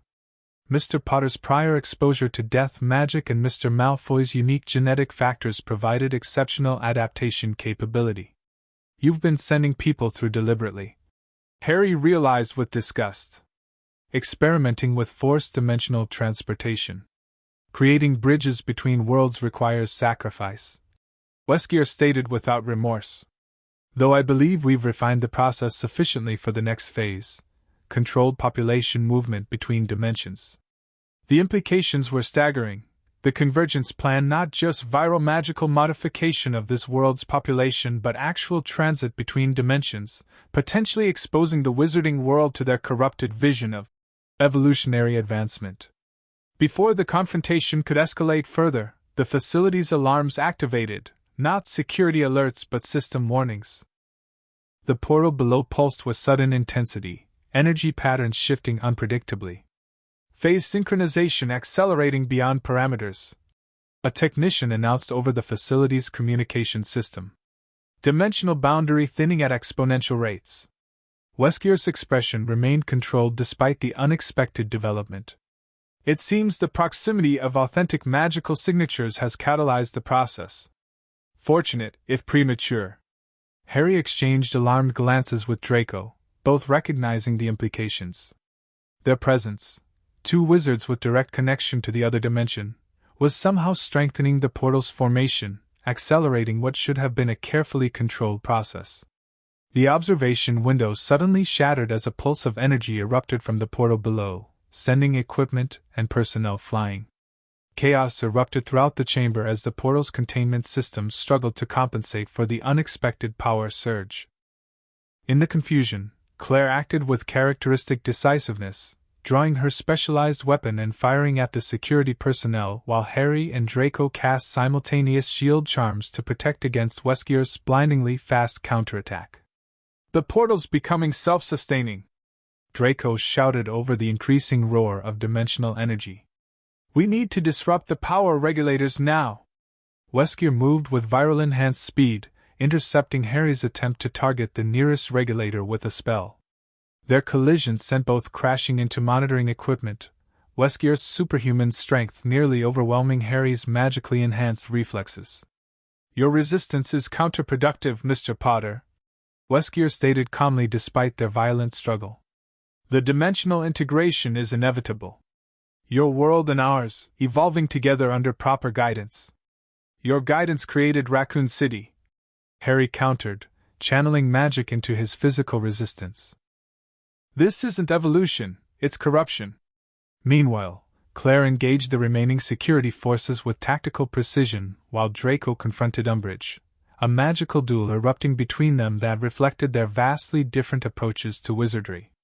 You were always a disappointment to proper magical society, Malfoy, Umbridge taunted as she cast surprisingly powerful dark spells. The Convergence understands the true potential of magical supremacy better than your family ever did. You understand nothing about true magic, Draco countered, his spellwork elegant and controlled despite years away from regular practice. Just as you understood nothing about true power at the Ministry. Below in the main chamber, the portal continued to expand beyond its containing ring, dimensional energy spilling into the facility with increasingly destructive effects. Equipment exploded as power surges raced through systems, and personnel fled in panic as structural integrity warnings blared throughout the complex. Harry finally gained advantage in his struggle with Weskier, using a pulse of raw magical energy to temporarily disrupt the man's viral enhancements. The momentary weakness allowed Harry to cast a targeted blasting curse at the nearest power regulator. Reducto Maxima! The regulator exploded in a shower of components and energy, immediately destabilizing one quadrant of the portal containment system. The effect was immediate. The portal's uniform field warped drastically, energy patterns shifting from controlled formation to chaotic dispersal. "What have you done?" Weskier demanded, his usual composure finally cracking as he witnessed the system destabilization. "Prevented global catastrophe," Harry replied, moving to target the second regulator despite Weskier's renewed attack. Across the chamber, Draco had gained the upper hand against Umbridge, his combat experience from the Wizarding War proving superior to her bureaucratic magical background. With a precisely cast impedimented jinx, he immobilized her long enough to target another power regulator. Bombarda! The second regulator detonated spectacularly, accelerating the portal's destabilization. Energy arced wildly through the chamber, connecting with the dimensional anomalies inherent to the island itself. Claire had successfully neutralized the remaining security personnel and reached the chamber's main control systems. "According to these readings, we've got maybe 10 minutes before complete dimensional collapse.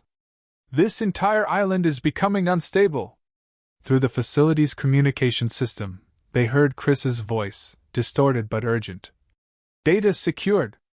Extraction plan compromised. Facility defenses activating automatically. Meet at Emergency Deployment Bay, East Wing." Harry renewed his magical shield as Weskier launched another attack, the man's movements becoming increasingly desperate as his project collapsed around them. "You can't stop the process now," Weskier insisted. "The dimensional bleeding has begun. Even without our guidance, the barriers are failing."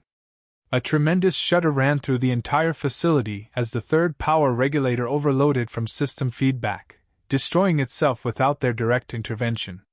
The portal's energy field expanded explosively, temporarily forming what appeared to be a stable window into another reality. A brief glimpse of what Harry recognized was shock as the Forbidden Forest. "We need to close it completely," he called to Draco over the mounting chaos. "Not just destroy their equipment, seal the dimensional tear." Draco nodded in understanding, moving to Harry's side as they both recognized what needed to be done. It would require cooperative magic of a kind rarely attempted even in their world, the harmonization of their different magical approaches into a singular purpose. "Containment and closure," Draco confirmed. "Like sealing a magical breach, but on a dimensional scale." "I'll hold Weskier," Claire promised, her specialized weapon trained on the man. "Do what you need to do." Umbridge had regained mobility and attempted to interfere, casting a killing curse that missed Draco by inches. "You'll destroy everything we've worked for."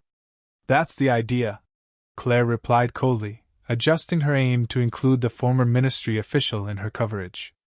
Harry and Draco positioned themselves at the observation level's edge, directly overlooking the expanding dimensional portal. Together, they raised their wands and began casting complementary spells. Harry's evolved magic that interacted with viral patterns combining with Draco's traditional wizarding techniques focused on dimensional boundaries. "Dimensio Claustrum," Draco incanted, drawing on ancient sealing magic. "Viralis Integrum Finite," Harry cast simultaneously, his spell targeting the viral magical interface that powered the portal's unnatural formation. Their magic intertwined visibly, Draco's pure magical energy combining with Harry's hybrid biomagical power to create something new and specifically attuned to the unique problem before them. The combined spell manifested as a controlled wave of energy that swept into the portal chamber, engaging directly with the dimensional breach. The effect was immediate and dramatic. The portal's chaotic energy patterns began to reorganize, the wild dimensional bleeding slowing as their magical intervention created a structured closure process rather than catastrophic collapse. "It's working!" Claire called over the diminishing roar of energy. "Portal contraction at 60% and accelerating." Weskier observed the process with scientific detachment despite his failed plans. "Fascinating," direct magical manipulation of dimensional barriers without technological mediation. The research implications are significant. Always the scientist, Claire commented with disgust, keeping her weapon trained on him. The facility continued to shake violently as the island's inherent dimensional instabilities reacted to the portal closure. Structural warnings blared throughout the complex as support systems failed and power fluctuations triggered secondary explosions. "We need to move now," Harry urged as their spell completed its work, the portal contracting to a pinpoint before winking out of existence entirely. "This place is coming apart on a fundamental level." They made their way toward the emergency deployment bay, navigating through increasingly unstable corridors as the facility began tearing itself apart. Portions of hallways would temporarily phase out of existence before reappearing, while others seemed to stretch and distort as dimensional properties fluctuated wildly. "The island's natural dimensional anomalies are unraveling without the stabilizing influence of the portal technology," Draco explained as they moved. Ironically, their equipment was actually helping maintain dimensional integrity despite causing the initial problems. They reached the deployment bay to find Chris and Ada already preparing an escape vessel, a high-speed boat designed for emergency evacuation. "Perfect timing," Chris called as they entered. "This place has maybe 5 minutes before total collapse." "Weskier?" Ada questioned, noting their pursuit had disappeared during their transit through the facility. "Disappeared during a dimensional fluctuation," Claire explained. "Corridor literally folded in on itself. Could be dead, could be transported elsewhere." "Knowing Albert Weskier, I wouldn't count on death being permanent," Ada commented dryly. "Umbridge?" Harry asked Draco, realizing the witch had similarly vanished during their chaotic exit. "Attempted to apparate during the fluctuations," Draco replied grimly. "Unwise given the dimensional instability. Splinching would be the best-case scenario."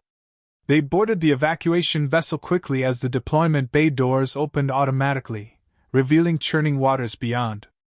The island itself was visibly degrading, landscape features shifting and distorting, vegetation phasing between states of existence, sections of terrain disappearing into dimensional voids. Chris piloted the vessel with expert precision, navigating through increasingly turbulent waters as they distanced themselves from the disintegrating island. Behind them, the Convergence's facility collapsed in sections, pulled apart by the very forces it had attempted to control. "Data package secured," Ada confirmed, checking the specialized storage devices they'd used to extract the Convergence's research. "Complete operational details, including global infrastructure and personnel networks. Enough to dismantle their entire organization," Chris added with grim satisfaction. "The BSA and DSO are already mobilizing based on our preliminary transmission." As they reached a safe distance, the destruction reached its climax. Convergence Point didn't explode so much as unravel, the entire island seeming to fold inward upon itself in a spectacular implosion of dimensional energy before disappearing entirely, leaving only churning waters where it had once existed. "Did we just erase an island from existence?" Claire asked, watching the extraordinary phenomenon with wide eyes. "Not exactly," Harry explained, monitoring the residual energy patterns with his magical senses. "It's returned to its natural state, partially phased between dimensions rather than artificially manifested in ours. The dimensional tear has closed," Draco added, performing his own magical assessment. "Rather elegantly, considering the circumstances. The natural balance reasserting itself." Ada's satellite phone chimed with an incoming transmission. "Extraction helicopter inbound to our coordinates. ETA 20 minutes. As the adrenaline of their mission gradually subsided, Harry found himself contemplating the broader implications of what they'd discovered and confronted. The Convergence's ambitions had been thwarted for now, but their research continued to exist in the data they'd recovered.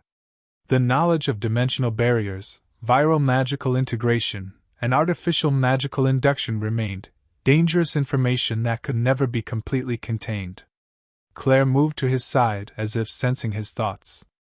"We won today," she reminded him gently. "That's enough for now." "We stopped one manifestation of the problem," Harry agreed. But the underlying question remains: what happens when two fundamentally different worlds begin to intersect? We adapt, Ada suggested, joining their conversation with characteristic pragmatism. As you have since arriving in this dimension. Evolution through intentional adaptation rather than forced modification. Harry considered her words thoughtfully. Perhaps that was the essential difference between their approach and the Convergence's, respecting natural boundaries while building bridges rather than forcing violent integration. The helicopter appeared on the horizon, signaling the completion of their immediate mission. As they prepared for extraction, Harry found himself caught in a moment of reflection, thinking of the world he'd left behind and the one he'd made his own. The people lost and the connections formed. He glanced at Claire and Ada standing beside him, then at Chris and Draco coordinating the extraction details. This unlikely team, forged through extraordinary circumstances, represented something the Convergence could never understand: genuine integration through choice and cooperation rather than forced evolution. "What comes next?" Claire asked, following his gaze toward the approaching helicopter. Harry smiled slightly. "We continue adapting." 6 months after the destruction of Convergence Point, Harry Potter stood on the balcony of a secluded mountain estate overlooking the French Alps. The morning sun painted the snow-capped peaks in brilliant gold, while a gentle breeze carried the scent of pine and distant wildflowers. "Coffee?" Claire's voice came from behind him as she joined him at the railing, 2 steaming mugs in hand. "Thanks," he replied, accepting the drink gratefully. The domesticity of the moment still sometimes struck him as surreal after years of constant danger, first in the Wizarding World's war, then in the battle against Umbrella and the Convergence. The past 6 months had brought significant changes. With the intelligence they'd recovered from Convergence Point, the combined forces of the BSAA and DSO had systematically dismantled the Convergence's global infrastructure. Research facilities were shut down, personnel arrested, and viral samples contained. What remained of Umbrella's legacy was being methodically erased through the coordinated efforts of international agencies. More personally, the unique relationship that had begun to form between Harry, Claire, and Ada had evolved into something that defied conventional definition but worked with surprising harmony. Their shared experiences and complementary strengths had created a bond that transcended traditional parameters, exactly as they had tentatively discussed before their final confrontation with the Convergence. Ada's plane landed in Geneva, Claire informed him, checking her phone. "She'll be here by afternoon." Apparently her mission in Eastern Europe was more complicated than expected. "With Ada, they usually are," Harry replied with affectionate understanding. Their arrangement might seem unusual to outsiders, but it reflected the extraordinary circumstances of their lives. Claire provided grounding stability and unwavering loyalty. Ada brought strategic brilliance and surprising depth beneath her enigmatic exterior. Together with Harry's unique perspective as a dimensional transplant, they created a balanced whole that somehow worked perfectly. The mountain estate served as their primary residence, a secure location purchased through Ada's connections and enhanced with Harry's protective enchantments. From here, they coordinated continued operations against remaining viral threats while building something resembling normal lives between missions. "Draco called," Claire continued, leaning comfortably against Harry's side. "The dimensional monitoring network is fully operational. No significant anomalies detected since the stabilization protocol was implemented." The monitoring network had been Draco's primary focus since Convergence Point, a global system combining magical detection spells with advanced technology to identify potential dimensional breaches before they could develop into threats. With Narcissa's assistance, he had established a small but effective team of dimensional security specialists, including several other wizards and witches who had crossed over during the Convergence's experiments. "And the virus neutralization project?" Harry asked, referring to their ongoing effort to develop countermeasures against remaining viral weapons. "Chris reports Stage 3 trials showing 90% effectiveness," Claire replied. "Your magical modifications to the formula made the difference." Harry nodded in satisfaction. His evolved magical abilities continued to provide unique solutions to viral threats, the integration of wizarding knowledge with this world's scientific approach creating powerful synergies neither could achieve alone. The sound of a vehicle approaching drew their attention. A familiar BSA transport navigated the mountain road toward their estate, carrying expected visitors. Right on time, Claire commented, checking her watch. They moved inside to prepare for their guests. The estate's great room had been arranged for an informal meeting, comfortable seating around a central table laden with refreshments. Maps, digital displays, and magical detection instruments decorated the walls, reflecting the hybrid nature of their ongoing work. Leon Kennedy arrived first, embracing Claire warmly before shaking Harry's hand with the easy camaraderie that had developed between them. "Nice place," he commented, surveying the estate appreciatively. "Definitely an upgrade from our safe houses in South America." Ada's taste with Harry's modifications, Claire explained with a smile. Magical security meets luxury appointments. Chris and Jill followed shortly after, bringing updated BSA intelligence on remaining viral research sites for their consideration. The organization had evolved significantly under Chris's leadership, incorporating specialized divisions focused on magical viral threats and dimensional security. "We've identified 3 potential sites that might have recovered Convergence research," Chris explained as they gathered around the central table. "Nothing on the scale of what we faced before, but concerning nonetheless." Harry examined the intelligence with practiced assessment. "This one in Mongolia shows signs of dimensional energy fluctuations," he observed, indicating readings on one site. "Subtle, but consistent with attempted portal technology. Draco's team flagged it last week," Jill confirmed. "They're monitoring closely, but wanted your assessment before intervention." The consultation continued professionally, strategies developed and responsibilities assigned with the efficient coordination of a team that had worked together through extraordinary challenges. Yet beneath the operational planning ran currents of friendship and mutual respect that transformed their professional alliance into something more meaningful. As the meeting concluded and their visitors prepared to depart, Sherry Birkin arrived, now a young woman training with the DSO under Leon's mentorship, her experiences in Raccoon City having shaped her into a determined agent specialized in bioweapon response. "Harry!" she greeted him with a warm hug. "I brought those books you asked for from the restricted archives." He accepted the specialized research materials gratefully. "Thanks, Sherry. These should help with the magical detection calibrations we've been working on." "Anytime," she replied with a smile that reflected how far she'd come from the frightened girl they'd rescued years earlier. "Leon's been teaching me about identifying magical signatures using the protocols you developed. It's fascinating stuff." Their visitors departed by early afternoon, leaving Harry and Claire to prepare for Ada's arrival.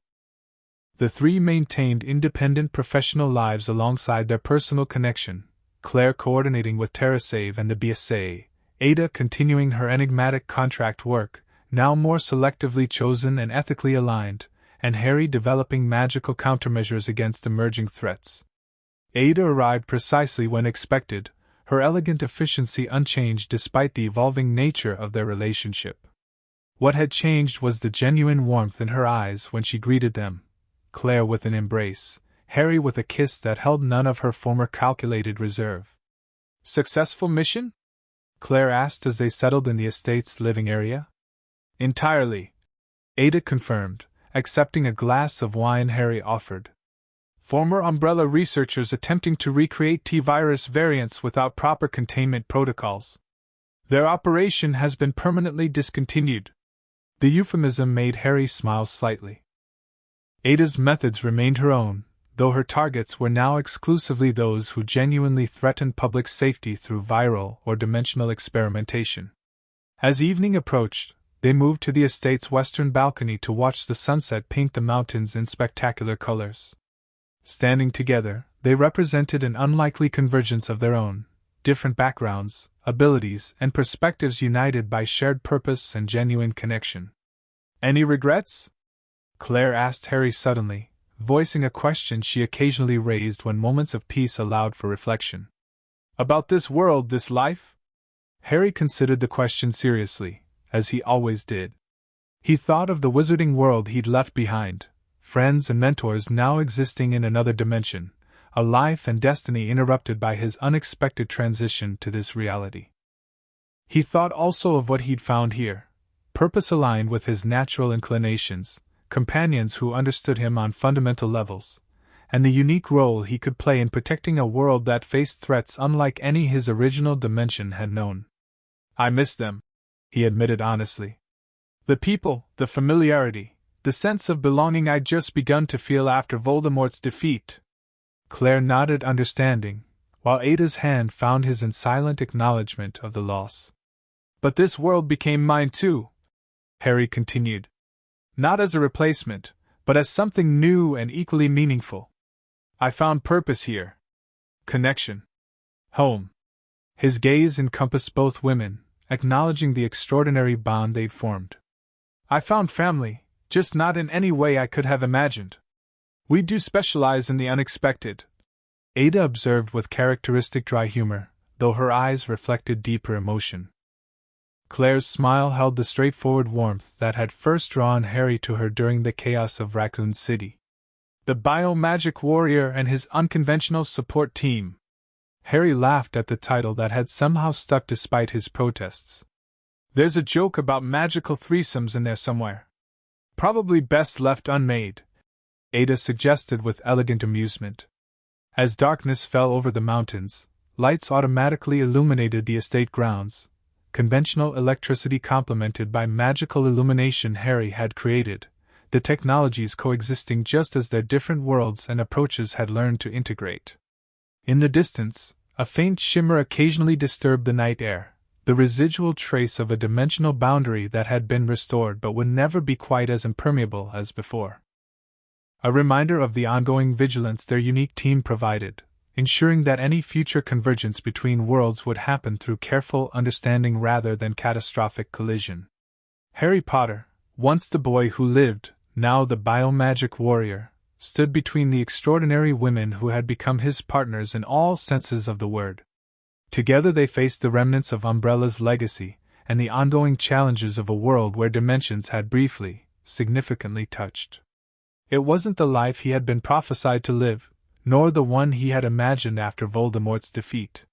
It was something entirely new, born from crisis, shaped by necessity, and ultimately chosen with full awareness of its unique complexity. A life at the convergence point of magic and science, of different worlds and perspectives, of three individuals whose unlikely connection had created something stronger than any could have achieved alone. A life that, despite everything, felt remarkably like home. The end. Thank you for watching this video. Please be sure to subscribe to our channel and like this video.